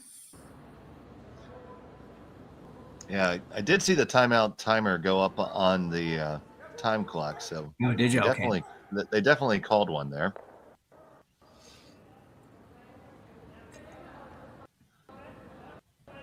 So here's Walker looking on the come around.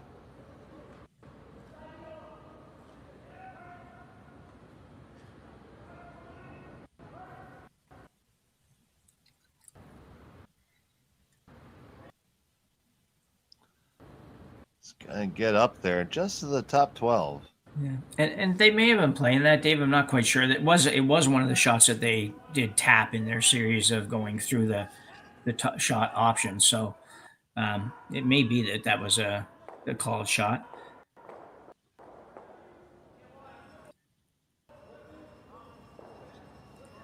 So Mike with hammer is just McEwen would like to open this up and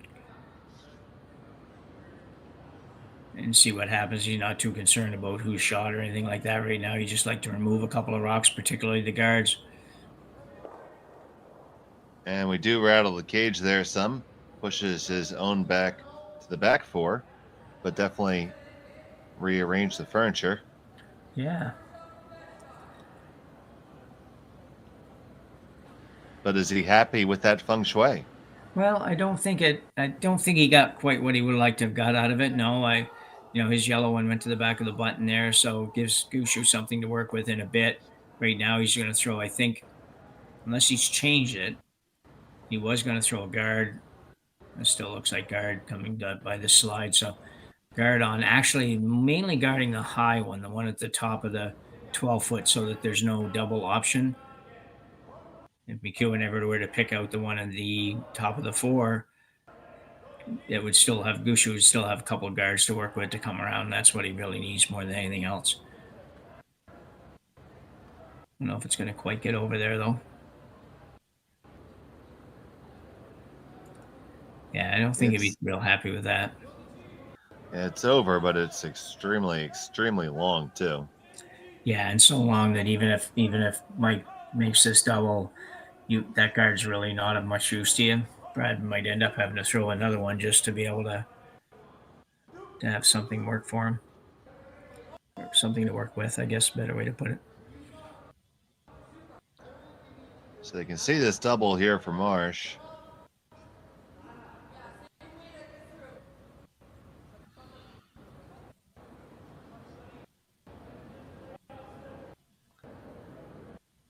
That's on the way. I haven't laid a broom to it yet because you got one and you jammed it right on there. Yeah, pretty good break for Gushue. Now that rock is behind the guard. And you see him indicate maybe just coming right onto the 4-foot or playing that double. That's a tough angle for the double, but it's certainly there. Yeah, I think the draw makes the most sense. I think that the only reason for playing the double is to try to make sure you get rid of a rock that McEwen might use to win the game with later. Because it does seem like the straight draw would be the more logical option here. And that's what he's going to go with, so.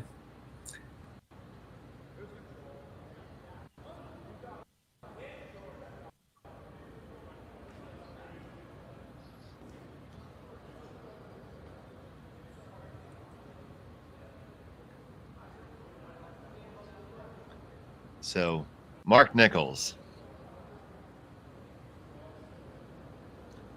With his first year in 7.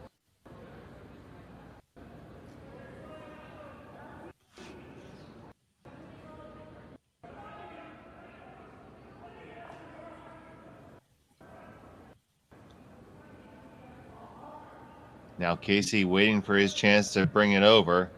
Can't afford now to be trying to knife it, thinks a little bit heavy, and oh boy, you are. Raise the broom and say nice shot, but I'm not so sure. No, that shot doesn't do much for them at all, to be honest, and gives McEwen an opportunity to play the peel if he wants. He could sink one in here, set up a possible deuce. Just not a good result at all. And Nichols had that look on his face. He knew it wasn't super. Yeah.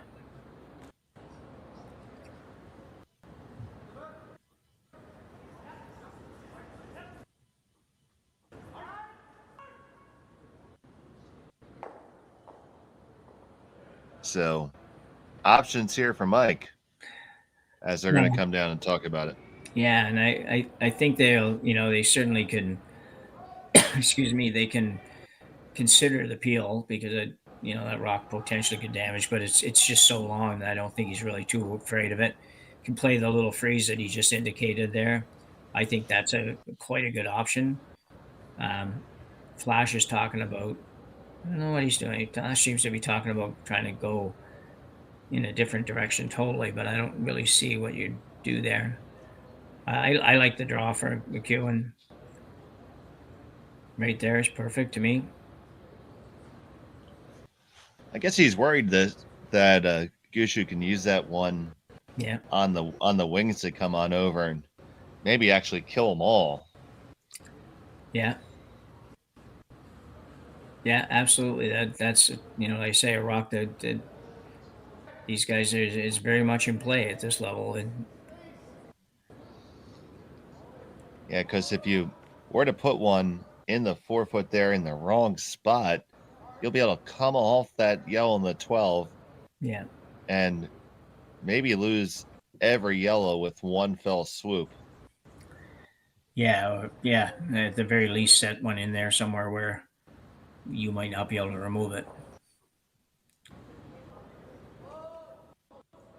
Still don't quite know what there's just so much cleaning up going on here. I think he's playing the intern, kind of the intern tap on that high green one. Yeah, we've seen a lot of the teams doing housekeeping at various points, but oddly enough, we really haven't seen Rocks pick. I can only think of one this weekend.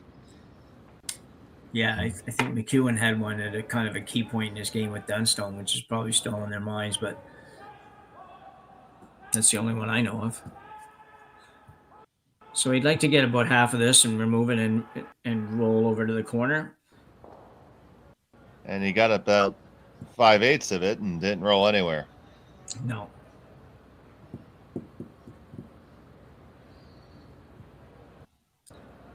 Well, there's Brad. I wonder where he went. So I would think that Brad's just going to want to throw a draw here. Yeah, I think so too. I think it's I think he's gonna. It's the same shot that I keep thinking they're gonna play every time, and I think he's gonna throw the out turn, come around.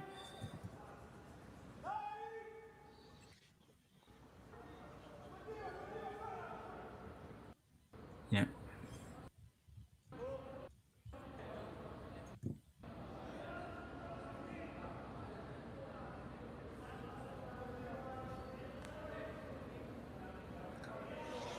If Mark can make this really good, then it's going to be difficult for McEwen to score, I think. But they're still, they still have 3 rocks to come each, so it might be a little bit early to figure that.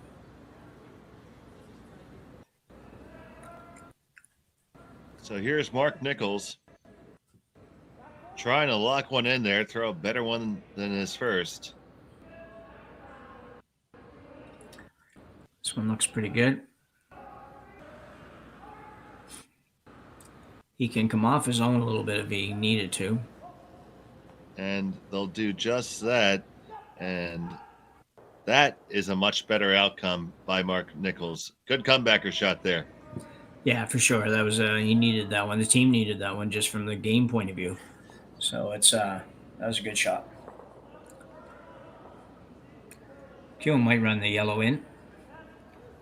And probably leaves one green one in the 4-foot area, but I've seen rocks go over this weekend that I have yet to figure out how they went where they did. So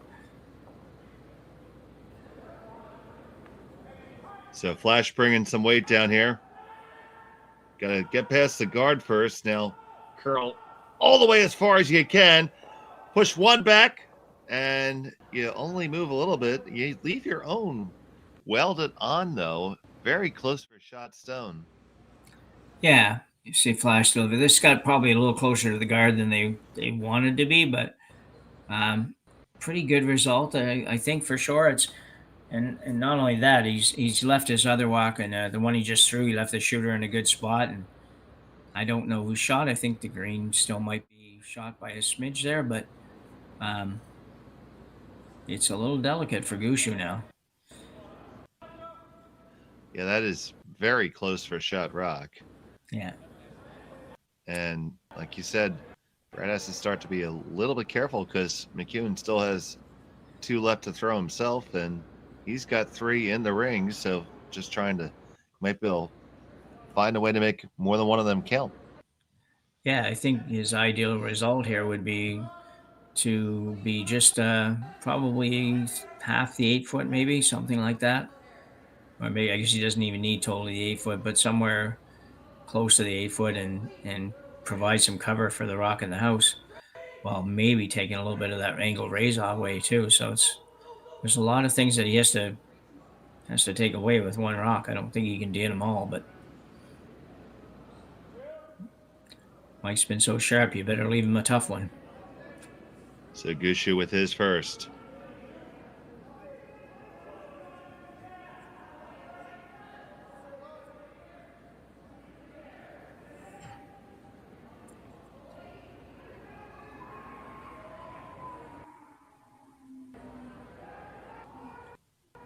Coming on over, and there you go. You got that 8. Yeah, I think that's a really good shot. You got in there enough that it's pretty tough for McEwen to do much with it.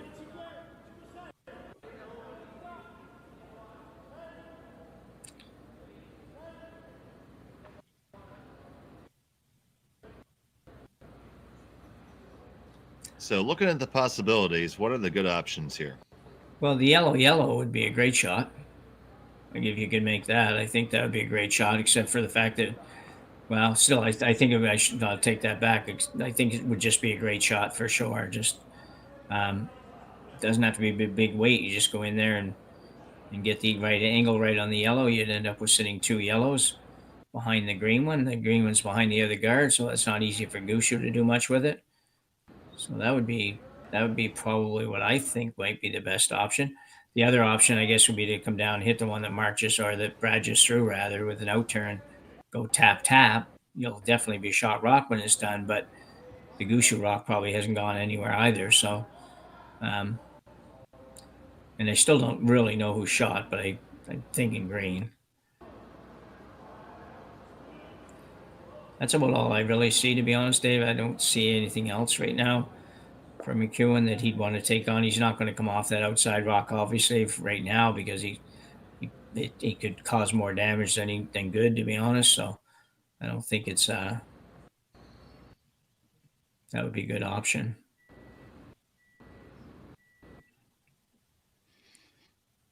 We're still obviously thinking about it.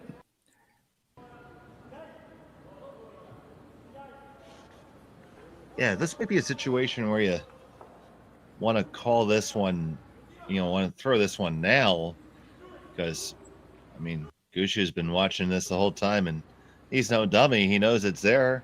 Yeah. He could take it away from you, so they did call their timeout here. Team's going to come on down and have a discussion about it. The game likely hangs in the balance here. Well, certainly control of the last end is there for sure. And potentially, if you did something wrong here, you could sell out the farm, no question about it.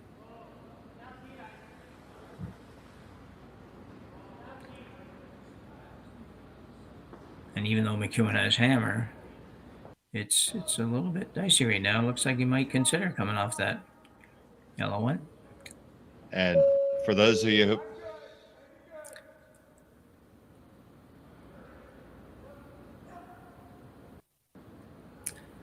So McEwen's going to throw the double. He's basically trying to hit the green behind his Yellowstone. So it's fairly thin to make that.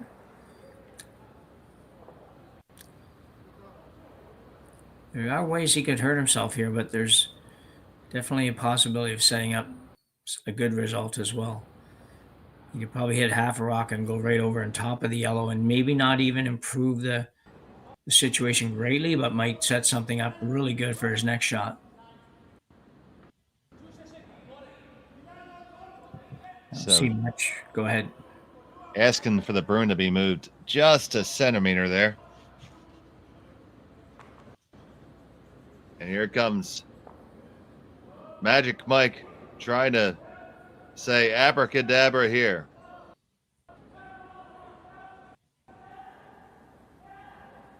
Come off the one, kick out that Gushue stone, and you lie shot there. Mike McEwen. Yeah, this is a very good shot. It's hard to envision much better result here. I think obviously green was shot rock before this, and now yellow shot rock, and difficult for Gushue to do anything with it.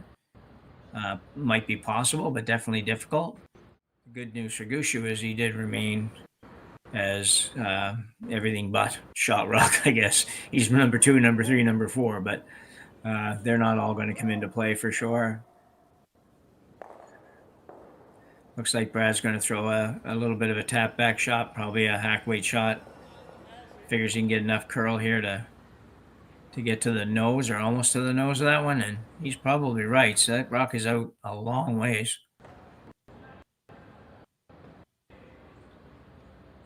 So Gushue settles in.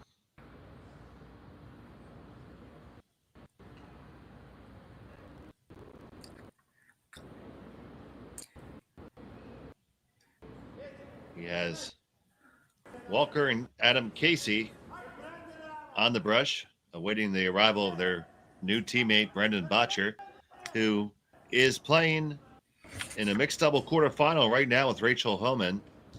And we've dropped that link into the chat so you can head on over there at the conclusion of this game. Maybe even open up 2 windows because you just can't get enough curling.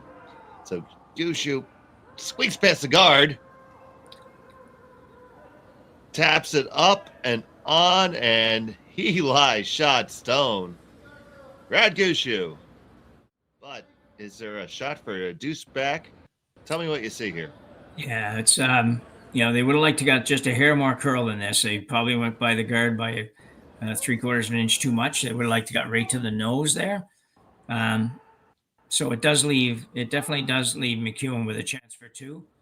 He just plays the angle raise on his own, and a pretty short, fairly easy angle raise, I would say, and should stay for his deuce. So it's just Brad threw a really, really good shot there. Just needed to be just that slightly bit better. And it was tough to be any better. Game of inches right now. So Mike McEwen is going to settle into the hack with this short little angle raise to score 2 in 7.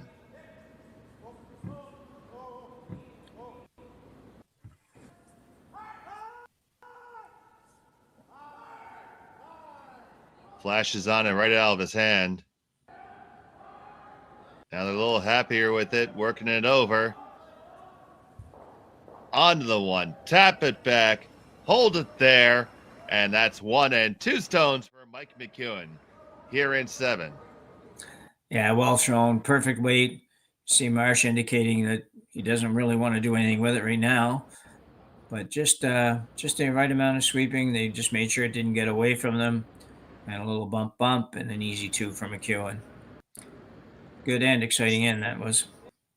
So they take a 2-stone lead. It'll be Gushue with the hammer coming home, needing a deuce to level it up. We'll be back from...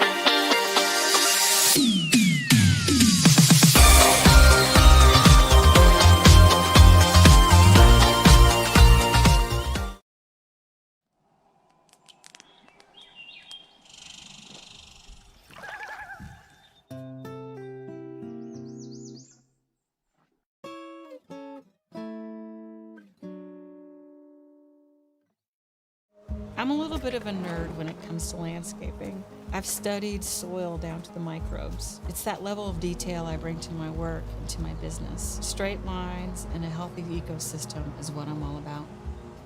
He skipped his own team. We're back here in Sault Ste. Marie. It's Henderson Metal Fall Classic presented by Coyote Tractors of Ontario. Dave Schmel and Jim Nix with you, and we thank you so much for joining us here on Curling Stadium today, and it is a dandy. Just a great shot by Mike McEwen there to get his deuce. Yeah, we were just talking during the break there. Mike certainly found his groove with this team, and they're having a great year. And he in particular is just back to the Mike McEwen of old and making pretty much everything he can possibly make. That was not one of his hardest shots he'll ever throw, but he just threw it so well, and it was just never any doubt from the time he let it go that they were going to be fine. And he gets a deuce, which have been hard to come by in this game. There's only been 3 of them altogether. McEwen's had 2 of them. And Brad Gushue is going to need at least that here in the 8th. Yeah, he'll have certainly thoughts in his mind about trying to get a 3, make a 3 somehow, but it's probably a little unlikely just because of the way the game's gone. There really hasn't been anybody with a chance at that kind of a score. I don't expect that Michael let that happen this end either, but he'd be happy with his 2 and then go to an extra end because he's pretty familiar with those. And so are we, buddy. We seem to bring him on to every game we call. Yeah, I know. And for those of you who didn't see, the Gushue team was involved in a double extra end game earlier this weekend. Yeah, that's a very rare occurrence, and certainly a rare occurrence at this level. This just doesn't usually happen. A little bit of debate about whether or not the Hopkins team had played the proper shot on the last one. I didn't have any problem with the shot. It just a little bit light or a little bit short on ice. So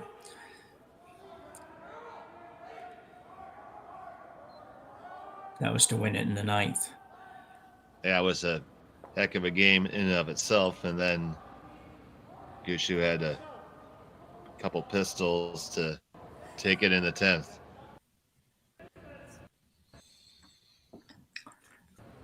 Well, lots of rocks around. Brad needs lots of rocks, so he's got them. Now just a matter of whether or not he can make use of them. So first things first, he's going to draw down to the top 4 on top of the McEwen stone. Jeff Walker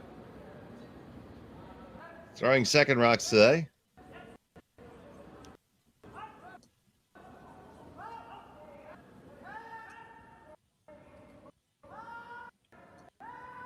Mark Nichols. And now Adam Casey is going to join in and try to walk this one over. Want to make sure the weight is pretty good here. I think he wanted that one just a touch deeper. Yeah, he did. That's not as easy to make use of now as it would have been if he had got that right on top of the yellow for sure. I think he would have even preferred it if it was going to miss it. Even if he just bumps the yellow a foot or so, would have been better than where it ended up. Interesting that McEwen's going to guard here, though. Yeah, I was just going to say that. Always, I guess, counterintuitive to what we classically teach people when you have a lead.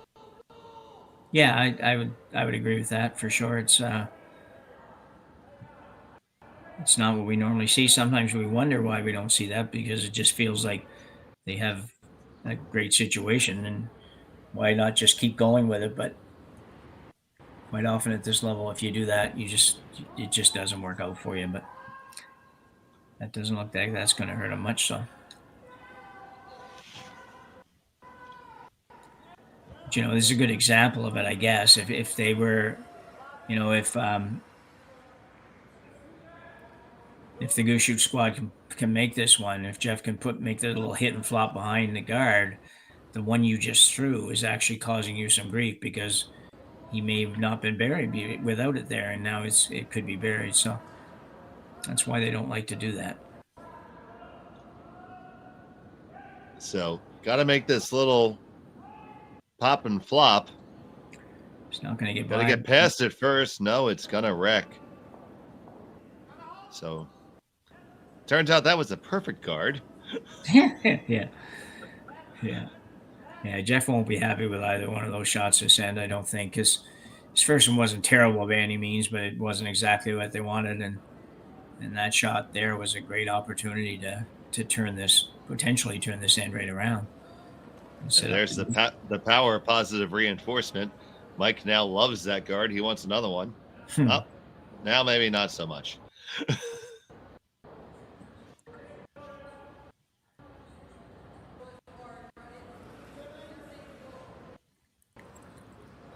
So the two options, the guard, which they had just had. Yeah, it's there's a lot of chatter here for what I don't think is going to change anything. But yeah, I mean, he indicated he could hit the green one out there in the over the top of the end and siding there, but decided not to bother with that. He's going to go after this and.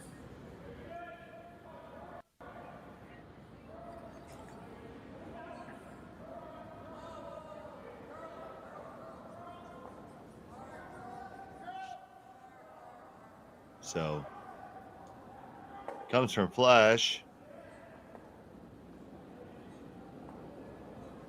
This one's in a better spot for sure. Yeah. Yeah, he hasn't left the shot quite as open.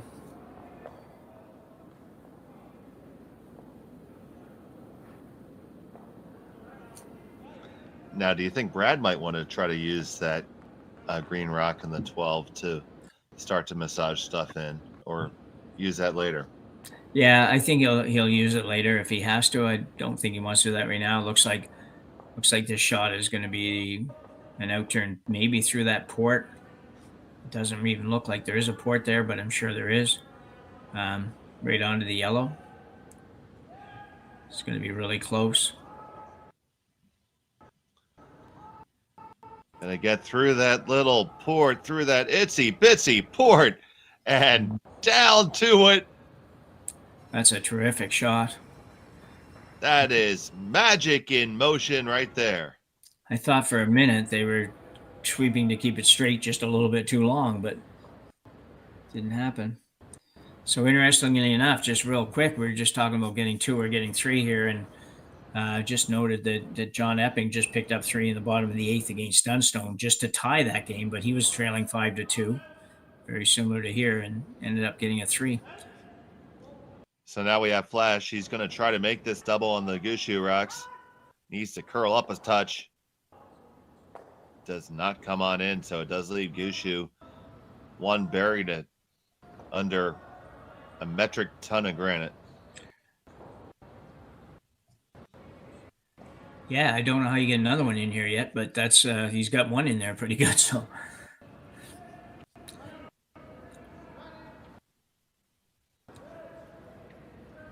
well, you have 2 long guards that you might be able to raise in at some point. It's just the question is now the time to do it?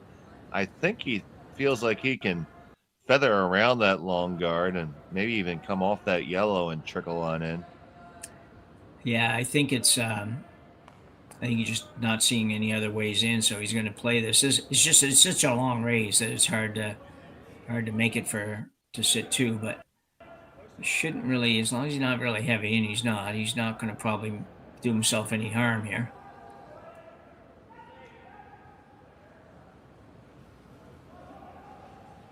This could be really good. Raises it up and right on in there, and you sit 1-2, I think now. Yeah. Holy heck. See, this is so hard to do. It's just perfect weight control, perfect ice, and not swept a lot, but just enough to make this shot. And that's a challenge on those shots. All of a sudden you're throwing a board weight shot or a back line weight shot or something like that, and trying to figure out the ice on ice that curls the way this does. It's not easy to do, and these guys all make it look pretty simple. But Gushue with an opportunity here. Okay, so Mike has an opportunity of his own here. He can push it back here and make some hay. Oh, absolutely, yeah. It's and a little easier to do, I think, to be honest, when you're throwing it as a full weight hit rather than something in between a lighter weight shot. You see virtually 0 ice being taken, so this is going to come with some force. Mike McEwen with his first in the 8th. Got a curl. Flash trying to bring it over. Push it back, and you get one to go. Leaving one there right on the roof of that house. Yeah, Gushue won't be too unhappy with that result for McEwen, just because I think that was for these guys, that was a very makeable raised double takeout. So, and if that would have spelt probably disaster for Gushue and might have taken away any chance he had of making this game go his way eventually here. So he's now going to play the same style of shot. He's going to play off of this one. I don't know what this looks like on the overhead. So I don't know if he can actually make the double on the two yellows. Yeah, we see it there. I guess it doesn't work that way. So he's just going to hit this, try to roll into his own, sit two that way. Thanks, guys, whoever did that.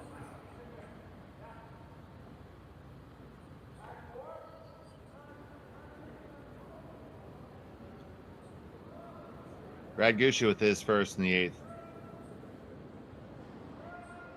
Hit and roll. It's got a curl to do that. Hit and roll on over. Do you get far enough? Not really. No, not quite. And guys are giving us some fun shots to watch here. Yeah. Oh, yeah. Yeah, now they're keyed up on each other. So is there anything on any kind of an angle that Mike can use here to really rock his world here? Yeah, the one thing that Mike has to be real careful here of is, and he obviously knows that, he doesn't want to move that yellow one at all and set up like the high yellow one the high green one and set up an option for Gushue to get to the yellow that's on the edge of the 4-foot. So he's staying well away from that. I'm not actually totally sure where he is going with this shot. I missed the call.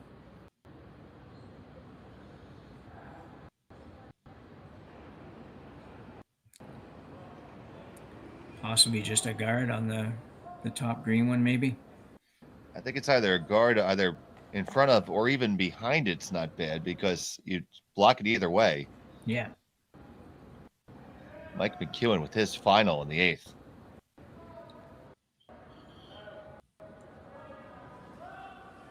Well, he's definitely going around this yellow one, not plugging that hole. Okay, so trying to get up there and foul up the angles. Get all the way in there, and that might even be shot rock. Yeah, that's pretty nice. Yeah, quite a good shot. Now, with that said, did you just show him exactly how to do that? Well, that's a good point, Dave. I think you definitely did. I mean, it's basically you have the exact same shot if you want to play it. The difference here for Gushue would be that if you play it now, it's going to be for 2. And he's probably in his mind still thinking, okay, where's my 3 option? And depending on how much harder that is, he may take that on rather than just take the deuce. And he hasn't got an easy deuce. Don't get me wrong. There's nothing that's simple about the situation for him. Well, it's been fun watching this, just you, me, and almost 4,000 of our best friends. Yeah, big crowd. Thank you so much for joining us here on Curling Stadium. You guys have invested your time wisely. Now, it's going to be this long raise attempt. Yeah, not a surprise. One thing about these shots, when Brad decides that this is what he's going to do, he doesn't take a lot of time to fool around with it. He just goes and throws it. So he's playing a raised double takeout really for the win. He's not really trying to just get 2 out of this.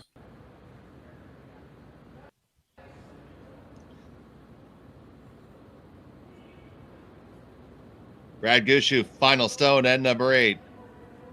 Looking for the big shot to win it.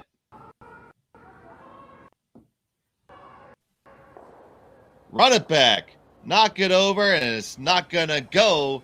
And it's going to be a victory for Mike McEwen here at the Henderson Metal Fall Classic, presented by Kioti Tractors of Ontario. What a fantastic game we saw here, Jim. Yeah, very well-deserved victory for the McEwen team, particularly Mike. I mean, everybody played well. I don't think anybody had a real bad day out here, but McEwen just really made everything he had to make, and And Gushue was pretty darn good as well, but just not good enough today. McEwen was just a better team this morning.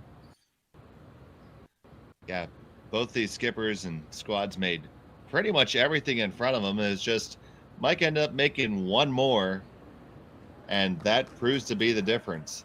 So it's going to be a final score of Mike McEwen 5, Brad Gushue 4, and McEwen will move on. And we have continuing coverage here on Curling Stadium. You can catch that Botcher-Homan mixed doubles game off the link right there on our website. We also have one in the chat. And we'll be back at 12:30 for the semifinals. Be sure to keep it right here all day. Thanks so much for watching. For Jim Nix, I'm Dave Schmel. We'll catch you later here on Curling Stadium.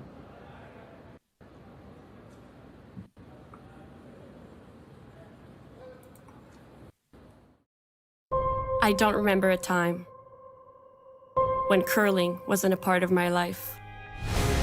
When I wasn't putting in the sweat and hard work to be the best that I can be. Clocking in the time, the effort to practice day in, day out. Curling is more than just a game. It's a family, a community. And when it's time to play, I know I'll be ready.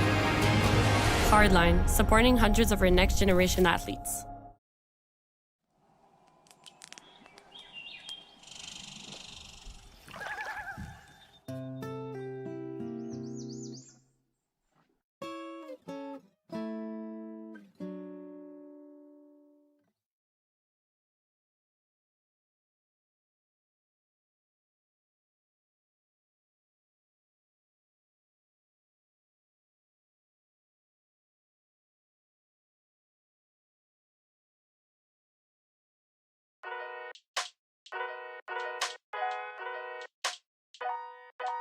I'm Nolan Thiessen, CEO of Curling Canada and a BDO alumni.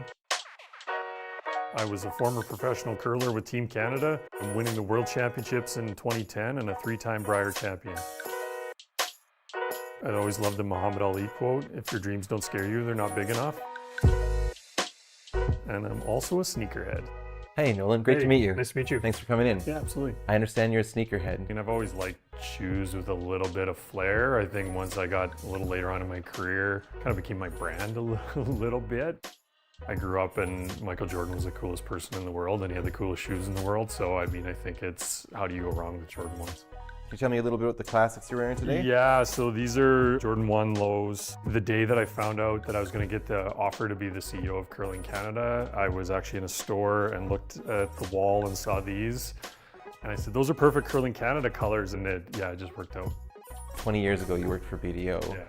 Were you allowed to wear those kind of shoes to the office? No, we were a little dressier then. What drew you to accounting? I was a math kid growing up. I'm very analytical. I like looking at things and not just looking at the numbers, but also looking at the story of what it means. And I think that kind of really drew me into accounting. Can you tell me a little bit about your life growing up in Brandon? I was a typical prairie kid. Baseball was my first love. Yeah, I grew up kind of chasing the baseball dream.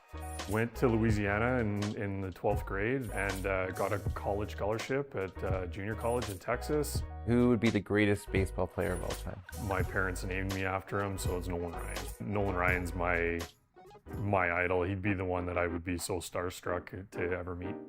So I notice your shoes are impeccably tied. Much like tying laces, accounting is all about the details. So what did you learn at BDO? Anybody can balance a balance sheet. It's, what does it mean? What does it say about the business? Time management, which was huge and came in handy, later on when I was, chasing the curling dream full time. From an athletic standpoint, you have a short window of time where you can be an athlete, and I could see the end of the road athletically, and I said, okay, I just need to sell out for this for right now, and I can go back and build my business career because I already have my designation at that point. Did having the designation, did that give you the comfort to take the leap? Oh yeah, absolutely. I remember one of the partners saying to me, accounting is one of the most recession-proof jobs there is. I mean, everybody needs an accountant, and I knew I had something to go towards when I was done.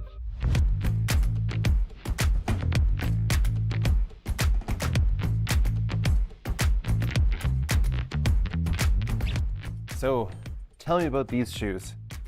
So these are my old curling shoes. They're Asham brand, which is from Manitoba. I'm a good Manitoba boy there. So this is the sliding shoe. This is Teflon, which is one of the faster sliders. It's something that I always wanted, was the least amount of drag possible. And that's my trail shoe. And I've got a toe dip, it's called, to try to make this as slick as possible, so when you're sliding out and this toe is dragging, you don't have a boat anchor behind you. Can you tell me about some of your biggest curling moments? Obviously the biggest one was winning the World Championship. I mean, it's, wearing the maple leaf, standing on the top of the podium, singing your national anthem is your dream, right? I was a front end player too, so sweeping really mattered to me, and I actually was fortunate and also nerve-wracking enough that I got to sweep a draw to the button twice to win the Brier. So you kind of fulfill a lifelong dream, right? I think the first time I won it, I said, I wanted to win this thing since I was 10 or 11 years old. Like, it's so cool.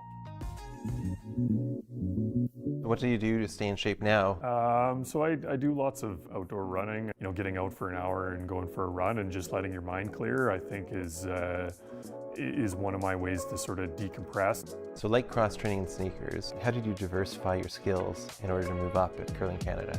I said I wanted to learn the business of sport, and I wanted to, that meant doing some very junior roles. I'm someone who, you need to kind of do it to kind of understand it and see how the pieces are all put together. How can you help me kind of learn and expand my skill set? So sneakers provide stability. How did accounting provide you the solid foundation for your next role after curling? Being able to provide me that business acumen, I think was massive for me. Exposure to many different businesses and different clients, different motivations, being able to acknowledge all of those motivations for people, but then still being able to take it back to the business was valuable in my role. What is it like being the CEO of Curling Canada? This means a little bit more to me than just sort of this one moment. I just, I say I don't want to let the sport down, right? And I just care about it. But I think the biggest thing for me is just planning and focusing on the process and knowing that there's a long game, having that strategic goal of where you want to take the organization, and always coming back to that. So sneakers protect our feet from rough terrain. How have you steered Curling Canada through a rough spot?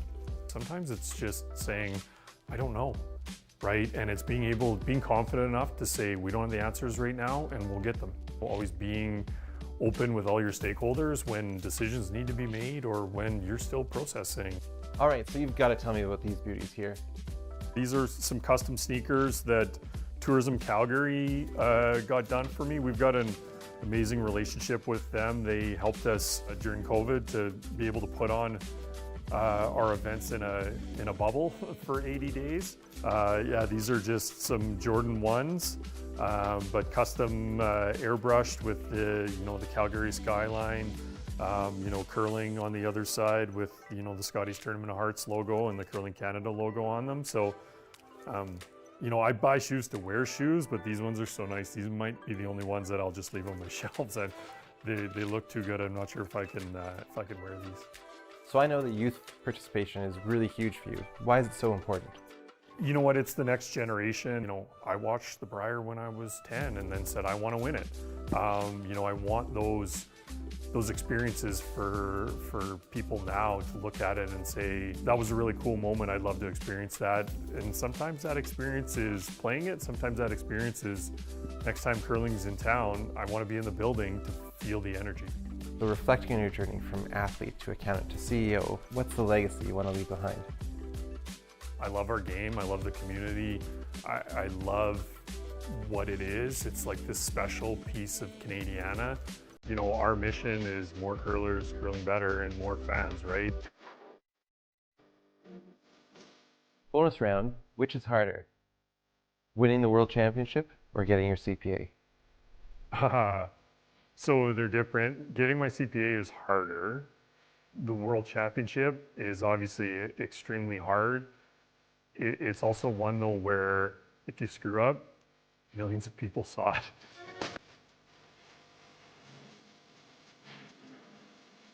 Someone from your past video is here to say hello. Awesome.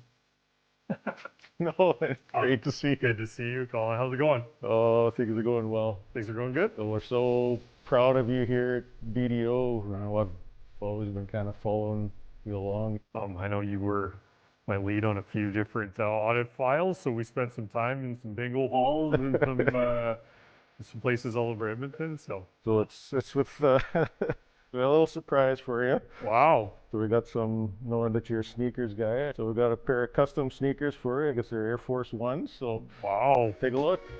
Curling Canada, BDO, look at that, hey? Our auditor at Curling Canada is actually BDO, so I'll have to take these down when I got to go down for the audit here in a couple of months. So this is awesome.